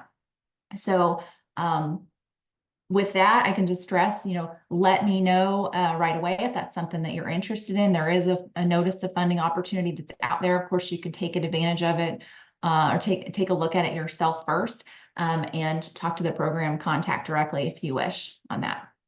And again, that is before you apply for the federal grant opportunity. The next one that's out there is the Rebuild Downtown and Main Streets grant. It's also combined with a RISE grant for implementation. So this is going to help support investments to revitalize commercial corridors or downtown corridors. And this is a grant opportunity to support those investments or those ideas that you may have to support your downtown. As well as all year round, we have what's called the Community Development Block Grant or CDBG Block Grant to support economic development. And this is and it's available all year round because you never know whenever there's going to be an economic opportunity. This is to provide gap funding for businesses in key industries that are looking to expand or locate in Illinois. It is based on job creation, so you need to be doing. There's a formula based on the job creation. For example, it's $25,000 for a new job that's created. We can support up to half of the project for up to $1 million. Under the CDBG block grant, you also need to be supporting or employing, in this case, at least 51% low to moderate income individuals. And that's done through a survey. But I just wanted to highlight that as we're talking about this program, we can work through it if you have questions on how to determine that. That is an opportunity to help a company expand. I will say you want to reach out early on this for the grant opportunity. It is required that you have an experienced administrator for this grant. And it can take 3 to 6 to possibly 9 months to establish this. So this is really, companies that are looking about some sort of capital expansion. If we had these funds, we could do this in, our next 2 to 3 year in our planning. So you hear about any opportunities for that, please let me know. We do have funding to spend in that area.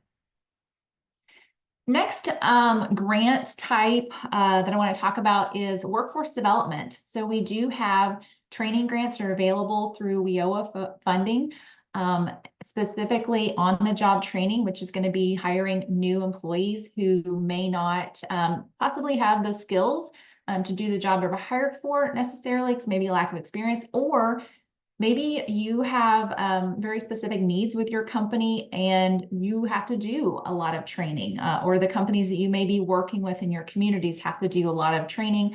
And this is a great program to receive grant funds for WIOA eligible candidates to train them for these positions, as well as incumbent worker training, which is upskilling your existing workforce. So for example, maybe you have a line employee or a business in your community has a line employee, and they think that they would be great in the industrial maintenance department. And maybe they need some additional training or coursework or certifications to be eligible for that position. This program can help for paying for the tuition to upskill that employee. And there's also a youth work experience program, which is great opportunity for youth to get into the workforce, and it works very similarly. Next, I want to talk about some grants that are going to be coming up or that you can think about in the future. In last year's budget, so about this time last year, there was an initiative announced. It was the Illinois Grocery Initiative. So it was recognized that Illinoisans, some Illinoisans in food deserts lacked access to fresh foods. And so a program was developed to assist with improving those conditions and opportunities for individuals. The one that will be coming up, there has already been one round. It actually closed in May. And then the next round will probably come later this fall. It's to provide grants for new grocery stores that are in designated food deserts. So if you're interested to know if you're in a food desert, there is a map. So we've made that easy to determine eligibility. Another program that's going to be coming out soon is for local governments to apply. And it is to support upgrades to owners or landlords of rental units. So, single family homes and also multi-unit. And it is for HVAC upgrades, heating, ventilation upgrades. Another opportunity that's going to be coming up is ETIP. I heard it mentioned earlier that state and local and federal government like to use acronyms, but ETIP stands for Employer Training Investment Program. And this currently is available right now. It's administered through IMA.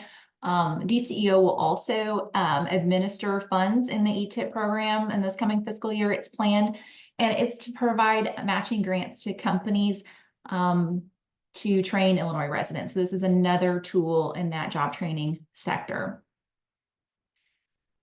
There's also two other opportunities that'll come up later this year under the Community Development Department, which is the Community Development Block Grants in public infrastructure and housing rehab. So public infrastructure, this is again an opportunity for local units of government to apply for grants to improve water and sewer projects or water and sewer conditions in their communities.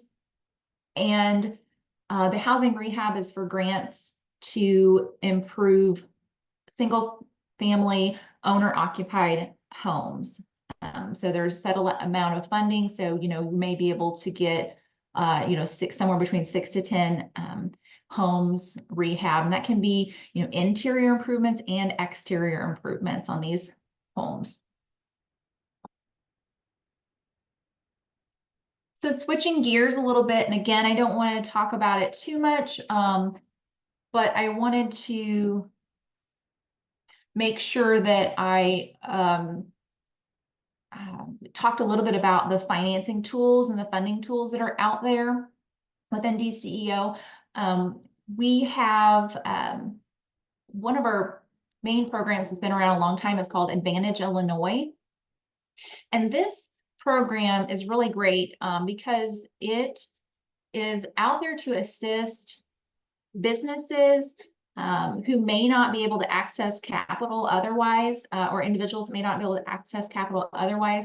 And so it helps them access capital, but it also reduces the interest rate for that borrower. And again, we're not competing with banks in this program, so we're not the financer solely. We partner with banks. So for example, maybe there has been, and what's also nice about this is it helps various industry sectors, including like retail establishments and restaurants. And a lot of the programs that we have actually don't support those types of industries. We don't have grant programs for those industries, but these loan programs, they're eligible. So for example, let's say that there is an existing restaurant, been in business for many years. The owner is wanting to get it out of business. Maybe they're wanting to retire, move out of the area, and they're wanting to sell. They have an employee that's worked there for several years that's interested in purchasing the business.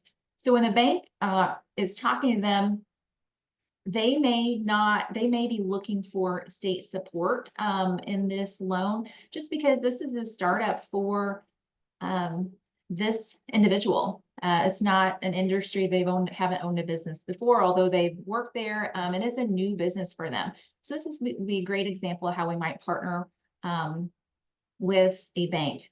It can be other examples too. Maybe the industry that this loan is being proposed to them, it's something they're not used to, or possibly could be a low credit score or lack of financial history, things like that. And they may want to partner with the state. So these are great. It's a great program. The other thing is, if the individual, at least 51%, maybe there's two partners, but if at least 51% control of the business it qualifies under SETI, which stands for Socially and Economically Disadvantaged Individuals. The interest rate for DCEO's portion that we contribute is a flat 2%. In the other scenario, it's 2% under the lender's rate. In this situation, it is a flat 2%. And there's a higher threshold that we can participate. Our participation levels, though, I've shown the minimums that we participate, but the maximum is 2% that we would participate in a loan. Additionally, we rolled out 3 new programs as part of the State Small Business Credit Initiative.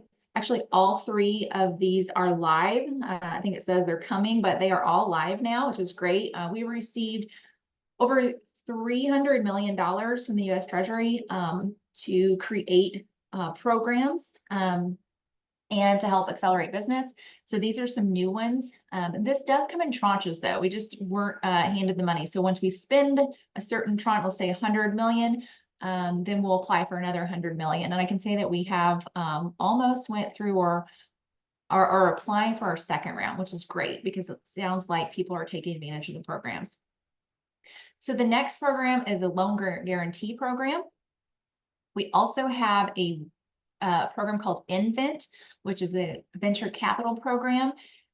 This is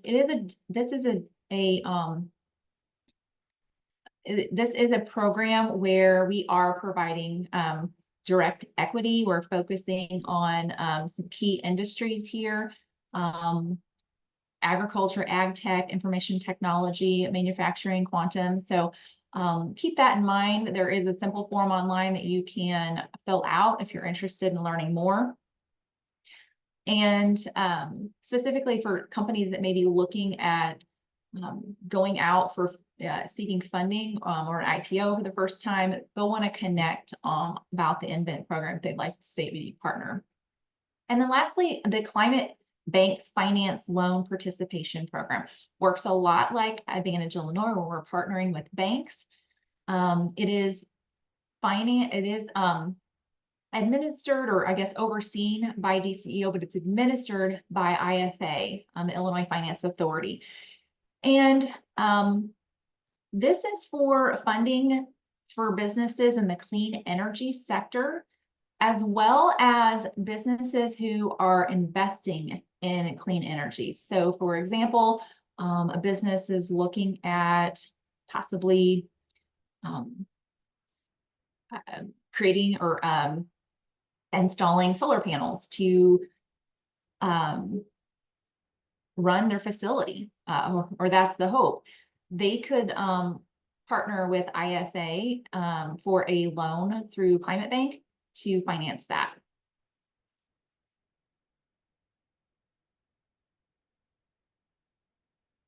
All right, switching gears just a little bit to the incentives that are around tax credit type programs or relief programs.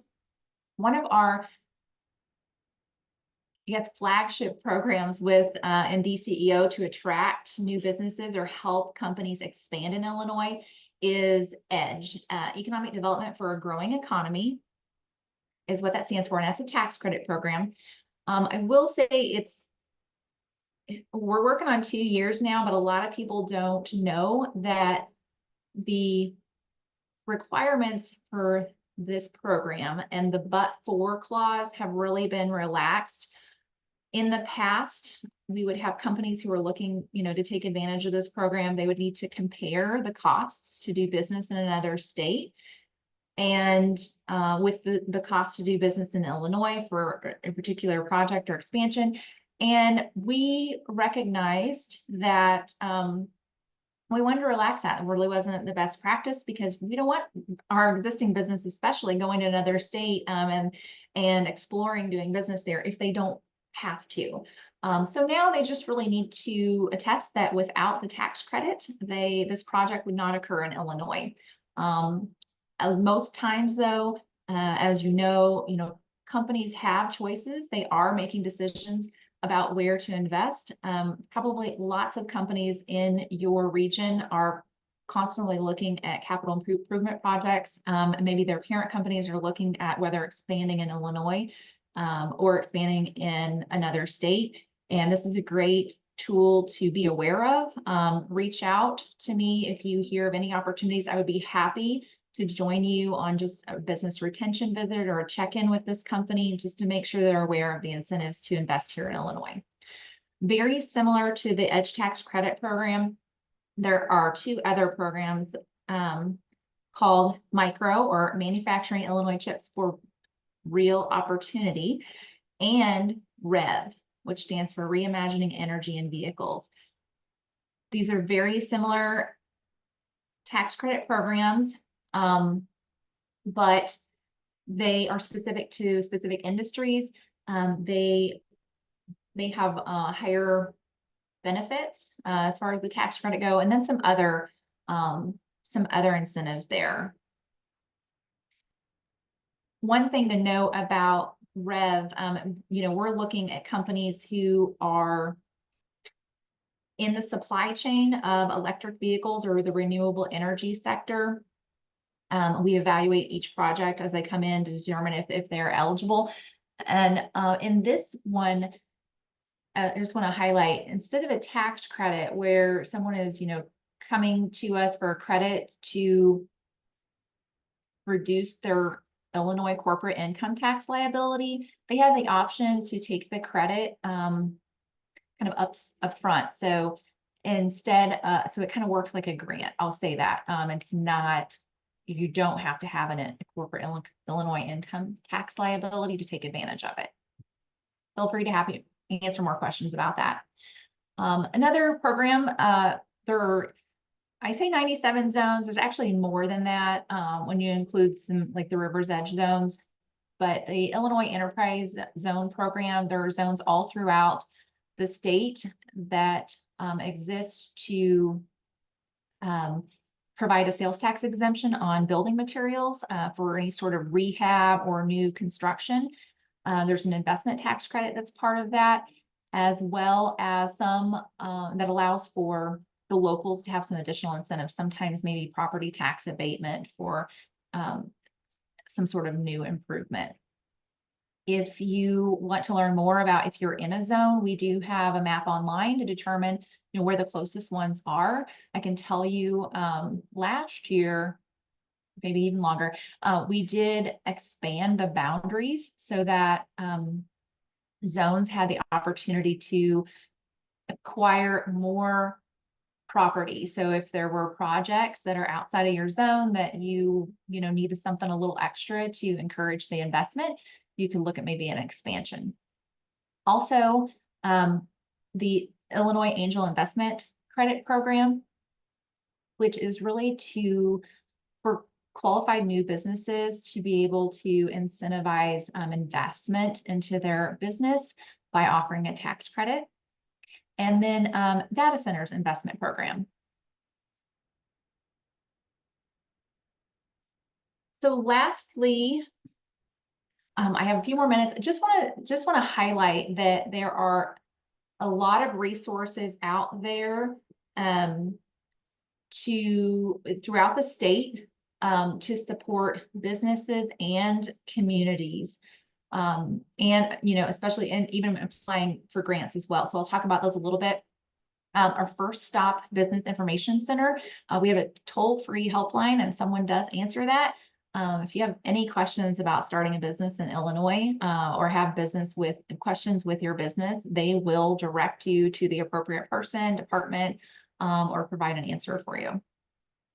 Also, the Small Business Development Center Network, DCEO supports the Small Business Development Center Network as well as the SBA and then a local sponsor.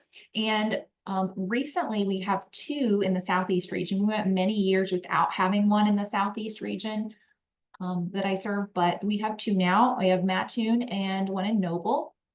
They provide one-on-one business advice, specifically about, you know, state or federal programs and assistance. Next, we have the Illinois Apex Accelerators. They are located all throughout the site, throughout Illinois. They are centers that help businesses who maybe are interested in getting into government contracting, certifying as a minority or women-owned business, as well as if they're looking at getting those certifications, they can help provide, you know, do one-on-one assistance to get you into that, as well as maybe, you know, let your business know if there's an opportunity for you, help you learn how to respond to bids and diversify your market. And then there are international trade centers. So if a company is looking to expand internationally, there is assistance there, as well as connecting you with the programs that our Office of Trade and Investment have to provide grant funds to get you into trade shows and things like that. And lastly, when we talk about DCEO grants or grants that the state has, we do require that most of our grants, I should say, require compliance with GATA, which stands for Grant Accountability and Transparency Act. And the first step to that is being GATA pre-qualified. So we do offer assistance with that. You can receive assistance with that through the Small Business Development Centers, as well as the Office of Accountability. They have monthly trainings specifically on pre-qualification, as well as just they'll have trainings once a month for just various topics that might be useful. They have office hours. They have an email address as well for, you know, obtaining information. If you have questions, if you're, you know, maybe you don't have a grant manager yet, or you're applying for a grant for the first time, you're not sure how to fill out the forms, you can just ask the question with this department and they can provide specific assistance. As well as you can contact me and I can help answer the question if I have it. If I don't, I will look for an answer for you. Here's my information. I do also send out a weekly newsletter where I'll talk about the current DCO programs that are open and webinar opportunities, training opportunities that are out there, as well as other agencies that have programs to support businesses or communities. I may not have all of them listed because there are so many, but just we do try to track some of those that we find are most valuable. Anyone on the call would like to share information about opportunities you may have, I'd be happy to include those. We do that statewide through all those 10 regions that I talked about. If you happen to not be in one of the 13 counties that I serve, first of all, I'll talk to anybody and help support, but I can also connect you with that person in your region. I am happy to entertain any questions if we have any time. Doesn't look like we do, but. Thank you so much, Kayla. I think it was so important that Illinois DCEO as a state agency was available to come on here today. You're our only state agency to make people aware of that federal grant support program, because so often in our rural communities, they will not have all the necessary matching funds, and to know that there's other resources out there for them to get those matching funds. So thank you so much for bringing attention to that and for taking time out of your busy day. And also, yes, we have 3 different of your regions in our district, since we do cover 34 counties. Is it possible to send a follow-up email to Miles with the contact information for all 3 of those regions? Yes. That would be great. Thank you so much. And I think Miles is going to go ahead and go straight into the next one. Yeah, thanks again, Kayla. Really appreciate you being on. Next, I'm going to introduce Kim Swisher. She is with the USDA. She is the area director for Mount Vernon Rural Development for the United States Department of Agriculture. Kim, whenever you are ready to present, the floor is yours.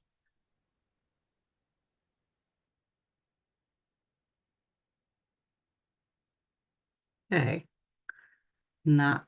Give me just a second. Oh, there we go. It's not cooperating this morning, or at lunchtime. Here it is. Good morning or good afternoon. Not sure how to do that at 12 o'clock noon, but I want to thank you for having me today. And let me see if I can share my screen and get my, whoop.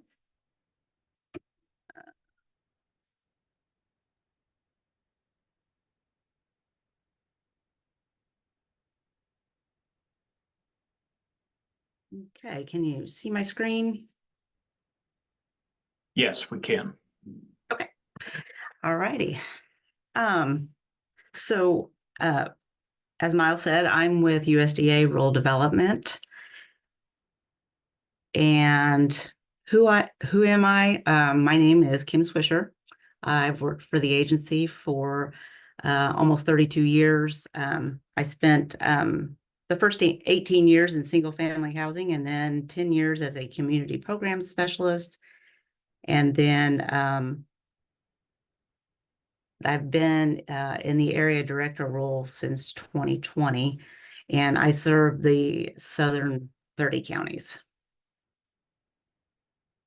What is USDA Rural Development? Well, that's what we're here to talk about today, to give you some updates and different programs that are available. And do a little bit of talking about how to apply for the different programs that are available, and anything that we can help, always contact our local offices. As you can see from this slide here, we do a lot of different programs. We can basically build a community from the ground up, as they say. We have different programs in different aspects as far as doing infrastructure for water and sewer, community facilities, loans and grants. We have funding for renewable energy projects. We have high-speed internet. Also, we have electrical programs, stable and affordable housing, and also programs for businesses. So we have a variety of different things that we can offer. And I'll go into, as we go through the slides, I'll go into the little bit more about the different programs and who to contact and to get the information that you need for your community. So I'm going to start with community facilities. And this is just a few examples of some of the different projects we have worked on or that we've done. A lot of them, like as far as the hospitals and the health clinics, and if we can do a firehouse, we can do all kinds of different community buildings and different things. Those are typically loans, not necessarily grant eligible. But there are a lot of different things that are available for communities. This here is a map of the different areas. As I am Area 3, covering the bottom 30 counties, the blue and the red down at the bottom. And we have offices in Mount Vernon and in Marion. And in those offices, we do provide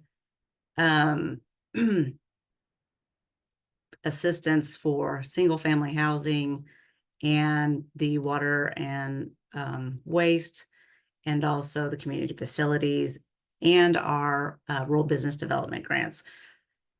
Other programs, a lot of those are done directly out of our state office or specialists that are located throughout the state.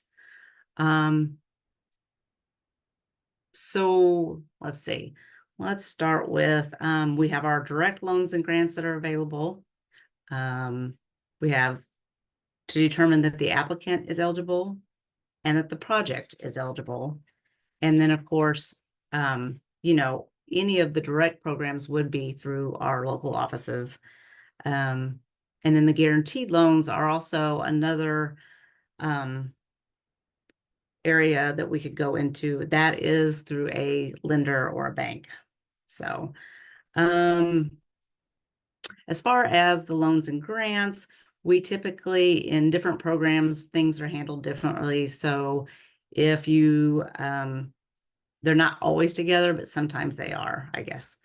Eligible applicants for community facilities would be public bodies and nonprofits, townships, villages, cities, counties, special districts, even hospital districts and levy districts. As far as eligible projects, mostly anything that is in need to be extended, to be repaired, built new. We have a lot of different availability there. And as I said, this map here gives you the offices and who to contact.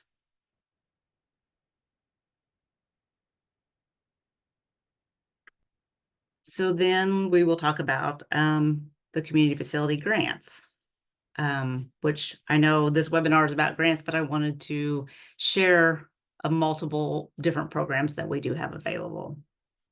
As far as the community facility grants, eligibility is based upon the median household income and the population of whether it be your town, township, whatever.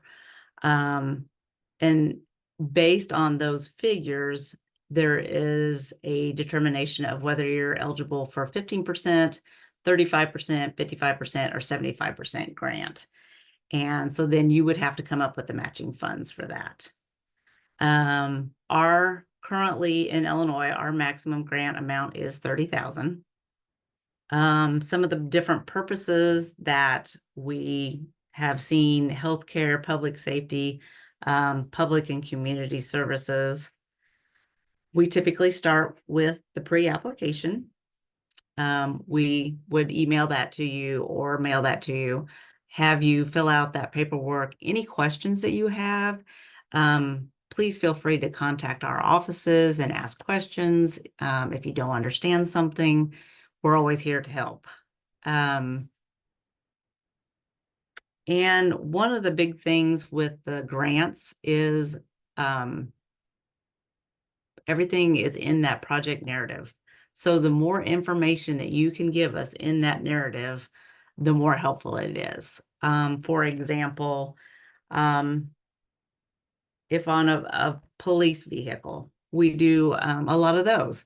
And with those, we can We want to know what you had previously, why it's not working, why, if it's got high mileage, problems with breakdowns, etc. A lot of information can be put in that narrative that would help us out a lot. So some of the things that we can't do are recreation and, of course, canines. So got a picture here of Riot. So say hi to Riot, but we are unable to make grants or loans on police dogs. So, but we do storm sirens and police equipment and fire equipment. We do a lot of different grants in that area. And then this is our community facility loans. So this is just some examples of different things that we have done. As far as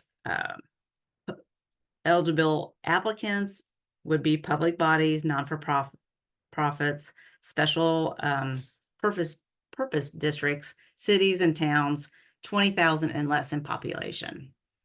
And the eligibility is based on the 2020 decennial census. So please feel free to contact your local specialist to find out what percentage you would be eligible for on the grant eligibility and to make sure that you're eligible for even the loan. Everything we do in community facility is based on the median household income and the population. And that would be of the service area. So in this particular slide, we've done loans for Pinckneyville Hospital and several loans for Pinckneyville Hospital. We've done many different hospital projects and clinics. And like I said, a lot of the grants are the police vehicles and equipment. We do a lot of equipment grants. So next, I want to go into our rural utility service, which includes our water and waste disposal loans and grants. This is where a lot of times we do see our loans and grants are used together. In the community facilities, most of the time we're either doing a loan and or a grant, but we don't typically put those together in the community facilities. However, in this water and waste, we do. So based on your community's information as far as population, median household income, we review your audits and look at that to determine what you can afford based on that information. And that's how we determine the breakdown between the loan and the grant.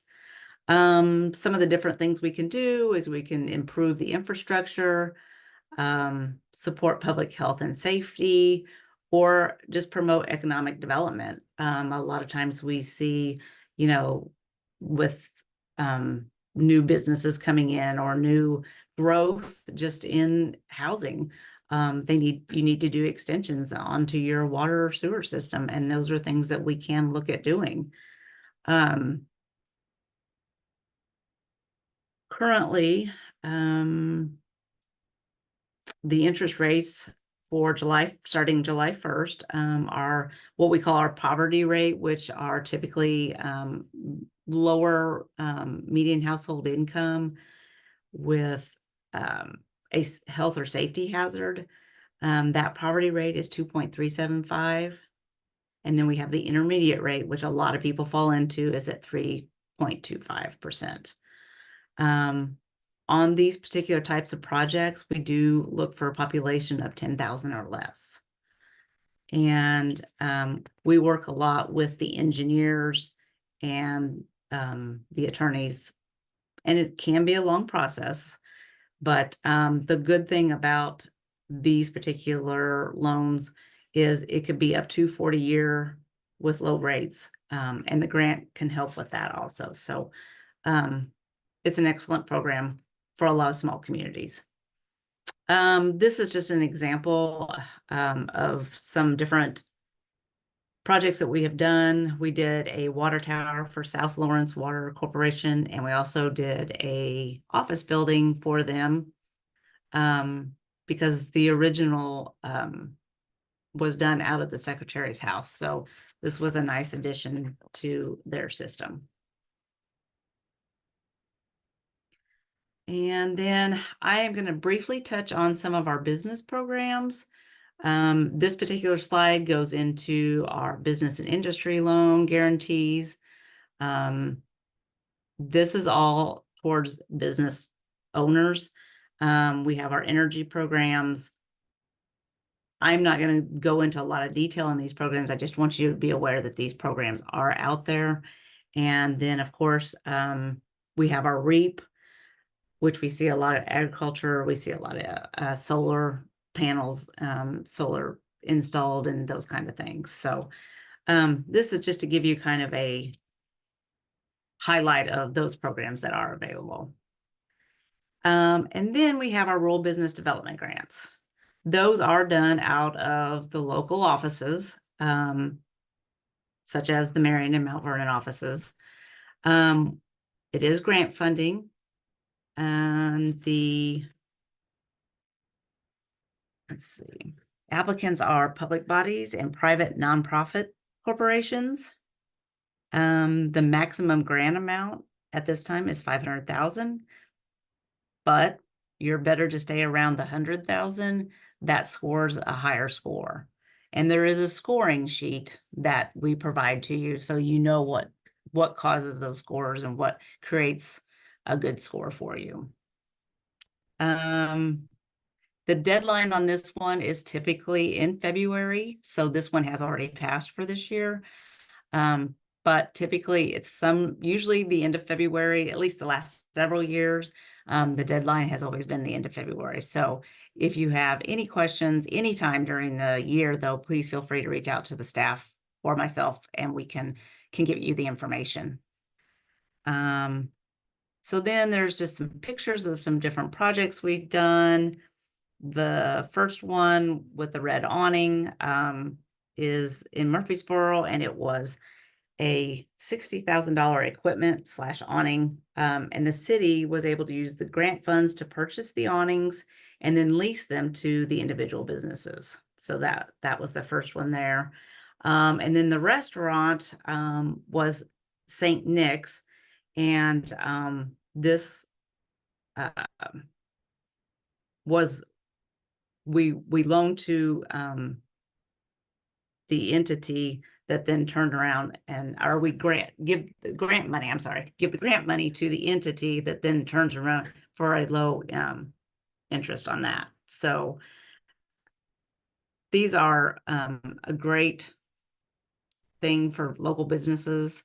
Like I said, there is an application packet that we do provide to you. We can email that to you, and you would apply directly to those local offices listed on that map. And then we have our Rural Economic Development Loan and Grant Program, which is acronym we use is REDLEG. And those are projects through a local utility organization. So rural development funds, say, for example, a electric co-op, and then they in turn would loan that out to a business. So these are 0% interest loans with a 10-year term. You must create and or retain employment in rural areas. And then the maximum is $2 million. Now we will go into our housing programs. We have a few different programs. We have our direct loans and grants. And then we have our guaranteed loan program, which is single family. And then we have our multifamily housing. So with the next few slides, I will go in a little more detail. The single family housing repair program is what we use to provide improvements or health and safety hazards that need to be corrected to a home. loans. It must be in an eligible rural area. And then repairs, improve or modernize homes or remove health and safety hazards. The maximum loan amount is $40,000. It is only a 1% interest rate. And there is a 20-year loan. Now, these are all based on household income. So they do have to qualify under our very low income category. And you can contact the offices, local offices, and find out what those income categories are. On the grants, you do have to be 62 years or older. And there is a lifetime limit of 10,000 on the grant. And then it must be repaid if the property is sold in less than 3 years after the grant is made. And we can do a combination loan and grant if necessary. And this next slide is just to show the before and after pictures of a repair that was done to a house. And the same thing here. So we can do a variety of different types of repairs. You know, there's all kinds of inside and outside work that can be done with these. Then we'll go into our 502 program, which is our single family housing direct loans, which is done in our local offices. This assists anybody with low or very low income to obtain decent, safe, and sanitary housing in eligible rural areas. There is no PMI or primary mortgage insurance. There's no down payment required. It is 100% financing. And the loan term is typically 33. It is possible to go up to 38 years if it's necessary. The current rate, I believe, has gone down, but I can't remember. And this one shows August, and I did not can't remember what the current one is, but I'm thinking it's 3.75. It does allow payment assistance. Payment assistance reduces the mortgage payment for the each month. So that can help somebody that is a very low income, maybe has children that's unable to go to the bank and get a loan. So this is a great program for even small families just starting out, or families that have not been able to, maybe they've lost their job and they do have to have income, but it could be a smaller amount of income that they only lost, one person lost a job. We see a lot of single mothers with children or single fathers with children. Just wanted to let you know that these programs are out there for your communities to be able to use. So then I'm going to just briefly touch on the guaranteed loans. They are done through an approved lender. It's more the low to modest income households that qualify. The guarantee is 90% to the lender. So if the applicant or the borrower defaults on that loan, the lender is eligible to receive up to 90% of the loan back to them. It is 100% financing to the applicant, once again in eligible rural areas. And then it is set up on a 30-year loan term, but the interest rate is negotiated between the applicant and the lender.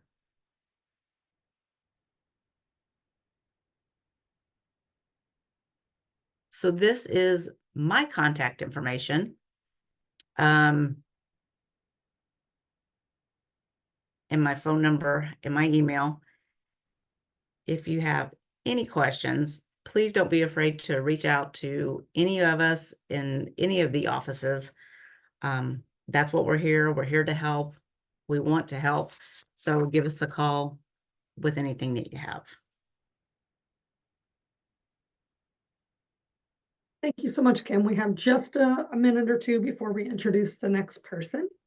Rural development has a very large portfolio of grant programs and loan lending programs. If a potential applicant is not sure where their project would fall or isn't sure if it fits into one, what would the best course of action be?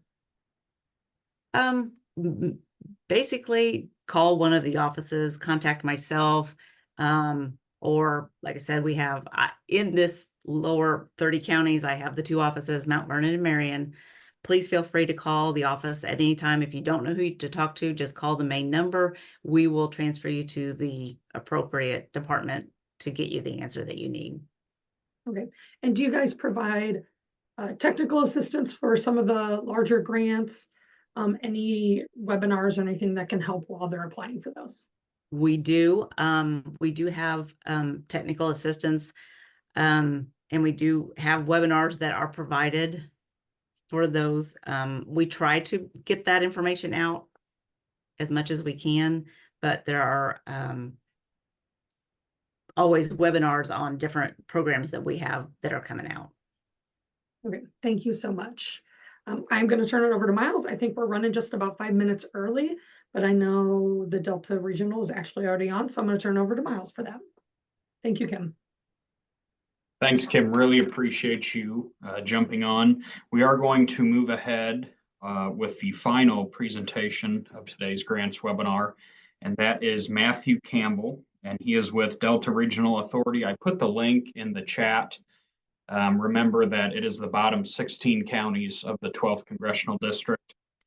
With that said, I will turn it over to Matthew. Thanks for being here, and the floor is all yours. Hey, good afternoon. Thanks for having me. Once again, Matthew Campbell, Delta Regional Authority.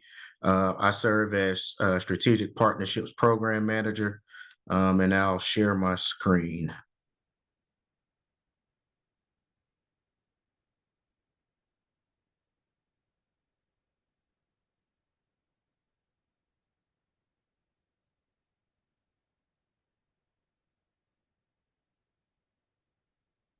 All righty. So Delta Regional Authority, a little background information. We are a federal agency, a federal regional commission. We were created by U.S. Congress in 2000. And so we've been in existence for about a little over 20 years. And we're mandated to invest in economic development projects across the 8-state Mississippi River Delta and Alabama Black Belt regions. And so we serve 16 counties in Southern Illinois. And we can invest in public infrastructure projects, so projects ranging from water and sewer, but also workforce development projects, small business development projects, and also flood mitigation projects. Most recently, we started a few capacity building programs to address different capacity development issues in our communities. And so now we have a program for local development districts. Some folks call them planning and development districts. And we also have a strategic planning program.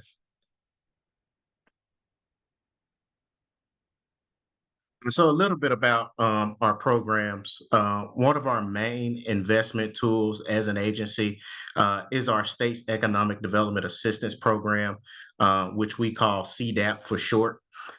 This program can invest in public infrastructure projects, so your transportation infrastructure projects, and also business development and small business development projects across the 8 states that we serve. Typically, we award about $500,000 as the max through this program. And also, the deadline, as a matter of fact, was yesterday for this program. And we have a formula that we use to decide how much each state across our 8 states will receive through CDAP. And so this program is a little unique from our other programs because we receive input from the governors across our 8 states on which projects will be funded through CDAP. And so our governors from each state, as well as our federal co-chairman who is appointed by the president, they decide which projects are funded through CDAP. And once again, CDAP can fund your public infrastructure projects. So, for example, if you have some type of company located in your community, and let's say that company needs a new access road to be able to transport goods and equipment to and from that facility, that's the type of project that Delta Regional Authority could support.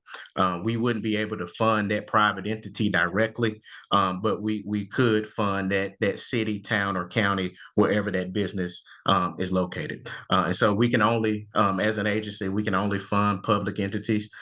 So most of our applicants and grantees will be local units of government, but we can also fund nonprofit organizations. We also fund institutions of higher learning, so 2-year and 4-year colleges and universities. We also fund small business incubators, public associations and authorities. So a wide range of different public entities are eligible to apply for not only CDAP, but for all of our other programs as well. Our largest program would be the Community Infrastructure Fund, which we call SIF for short. This program primarily funds public infrastructure projects. So a lot of our investments around water, sewer, flood mitigation are funded through SIF. And so the max amount that a community can receive for SIF is $2 million, and it's a rolling application. We recognize that many communities across our footprint, you never know when an issue might arise with your water system or with your sewer system, or with drainage or flood control. And so we decided as an agency to make this a rolling application. The max amount for SIF is $2 million. And one of the good things about us as an agency is for a lot of projects, we don't require a match. And so if you have a water project, for example, a public infrastructure project that originates in an economically distressed community, Delta Regional Authority can cover that at 100%. And so that's also an added benefit about our agency. We also offer the Public Works and Economic Adjustment Assistance Program, which we call PWEA for short. This is money that we receive from EDA, a partnership that we have with EDA. There's no formal application process for this program. Typically, the way that it works, if we receive an application for SIF that might be a better fit for PWEA, then we'll fund that project through PWEA instead of SIF. And PWEA is up to the discretion of our federal co-chair. We also offer a few health programs. Most of these programs are not direct grant programs. They're more so designed as technical assistance programs. One of them that I really want to highlight is the Innovative Readiness Training program. We just completed one in Kentucky last week, and we call it IRT for short. But this is a partnership between us and the U.S. Department of Defense. And essentially what it does is we deploy military, or the Army deploys military personnel to distressed communities to provide free medical services for about 2 weeks. And so it's a great opportunity for rural, small, underserved communities that might be experiencing hospital closures or other healthcare concerns. It's a great opportunity to be able to partner with the Army and bring in that trained personnel to provide those free medical services. And so I encourage anybody that might be interested in learning more about IRT to please reach out to us, and we can point you in the right direction. We also have the Delta Region Community Health Systems Development Technical Assistance Program. This is in partnership with HHS, and it's essentially a technical assistance program for healthcare facilities across our footprint that are trying to figure out how they streamline operations and financial management and so forth. We also have the Delta Region Rural Workforce Training Program, which is a pipeline talent type of program for individuals that work at healthcare facilities across our footprint that are trying to gain extra credentials, whether it be some type of professional certification or other workforce or upskilling support that healthcare facility might need. One of the other things that we offer as an agency is the Delta Leadership Institute. This is our leadership institute that we fund, and it brings leaders from across our 8 states together for a 9-month leadership institute where they're able to explore and examine regional challenges and needs with the hope that through the DLI network that folks that participate will be able to collectively address regional challenges and needs within their own capacity. And so the application for Delta Leadership just opened about 2 weeks ago. The application closes in August. And so if anybody's interested in applying for this program, please reach out to me or anybody else at Delta Regional Authority. We also offer workforce development programs. Our premier workforce development program would be the Delta Workforce Grant Program, or DWP. We offer a max amount of $450,000 through this grant program. This program typically opens in the fall. So sometime in the fall, mid-fall, this program will open. And so, be on the lookout sometime in October for this program if you're interested in workforce development. But we typically fund a range of different workforce development projects through this program.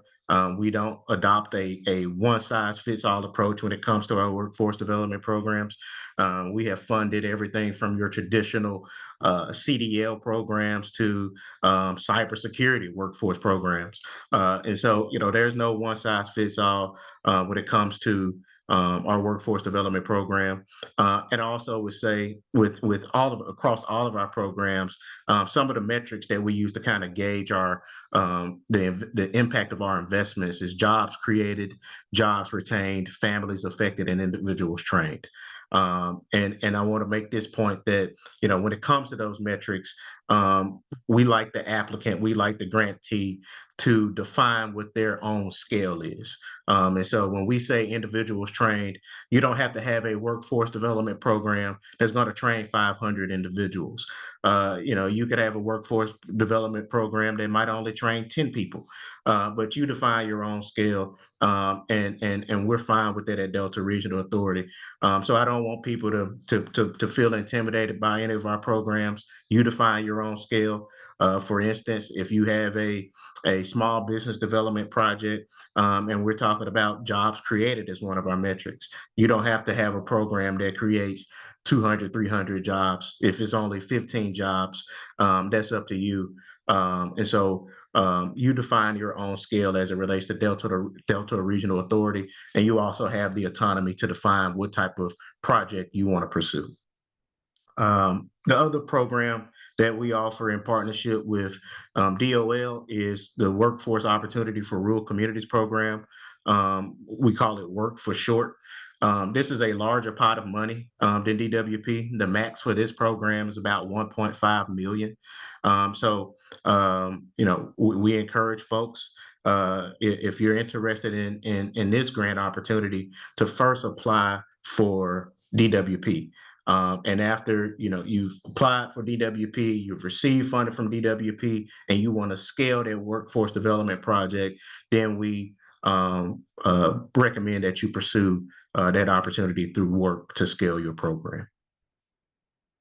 Some of our capacity building programs, we have the Local Development District Community Support Pilot Program.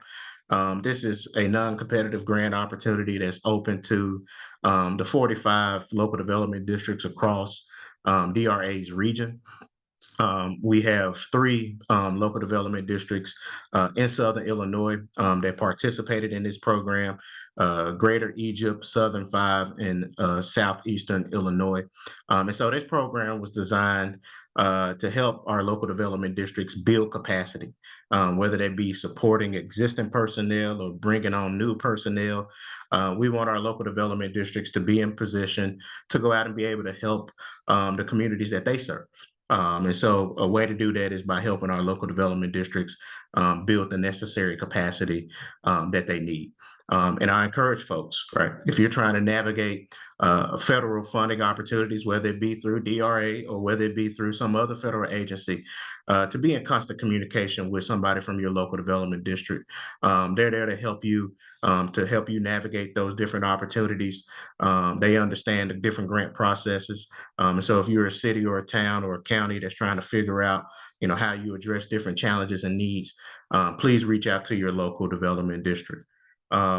We also offer the strategic planning program. This is another bottom-up program that was designed to help small rural communities develop an economic roadmap for success. We offer a wide range of different strategic plans through this program. And so if your community is in need of a utility rate study, for example, or if you need a comprehensive plan, or there's a lot of money available for broadband right now. If your community needs a broadband deployment plan, a master plan, a capital improvement plan, this program is a resource for that type of activity. And we want folks to really think about when you approach us about our strategic planning program, to think about implementation. How do you plan to leverage this plan? Will this plan just sit on the shelf and collect dust, or does your community plan to leverage this plan to come after implementation dollars, whether it be from DRA, EDA, USDA, a state agency? How does your community plan to leverage that plan for implementation? And so this is one of the programs that I manage. And so if anybody's interested in learning more about strategic planning, how your community can benefit from it, the type of plan that you might need, please reach out to me and we can have a conversation about it. Also, as an agency, we're required every 5 years to release our regional development plan. This plan kind of highlights our strategic direction as an agency. And so we have within that plan 4 goals, but we also have different strategies and example projects that could help us achieve those goals. And so I would say to anybody that's interested in applying for any of our programs, to please take a look at our regional development plan. Because there might be some ideas, there might be some strategies or example projects within that regional development plan that you want to incorporate in your proposal to DRA. And that's it for me. This is the contact information if you're interested in our workforce development programs, anything small business development related, our Delta Leadership Institute. Please contact our Director of Human Infrastructure. Her contact information is here, C. Talantis. And for any of our public infrastructure projects, please contact Amanda Allen. And I want to thank y'all again for having me today. Thanks. Thank you so much, Matthew.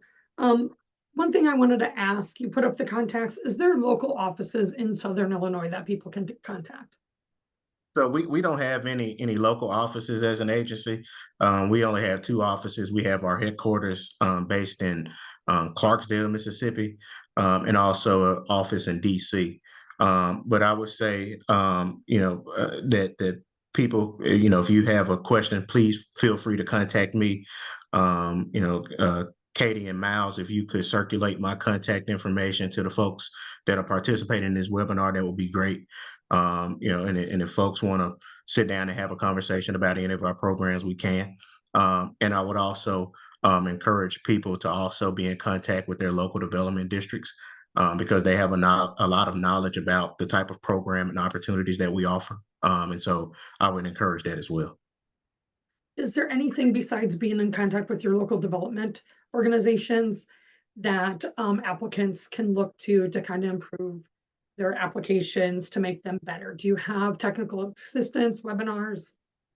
So we do pre-award and post-award technical assistance for our programs. Some of those workshops are virtual, some are in person.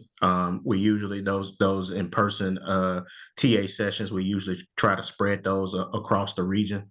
But we do offer those virtual for anybody from across the region that would like to participate. And so we do offer those technical assistance sessions, but we also talk to potential applicants as well as grantees one-on-one. And so, you know, if anybody's interested in applying for one of our programs, if they want to know more information, we can also set up those one-on-one meetings with folks that are interested in our programs. All right, I appreciate that so much. I'll turn it back over to Miles then. Thank you so much, Matthew, for being on with us today. And I want to thank all of our agencies that were on today: FEMA, Department of Justice, Illinois DCEO, Delta Regional Authority, and the USDA. We will be sending out a recording of this along with all of the PowerPoint presentations to all of the attendees and people who couldn't make it. So be looking for a follow-up email for that. I also want to remind you again that Congressman Bost has 3 district offices full-time in Mascoutah, Effingham, and Murfreesboro. We are here to help you. Don't hesitate to reach out. You could get the addresses and the phone numbers in the chat for the offices, as well as visiting bost.house.gov. It looks like we are finished up a little early today. But again, I just want to thank all of you for joining, and don't hesitate to reach out if Congressman Bost could ever be of assistance. Thank you so much and have a great day.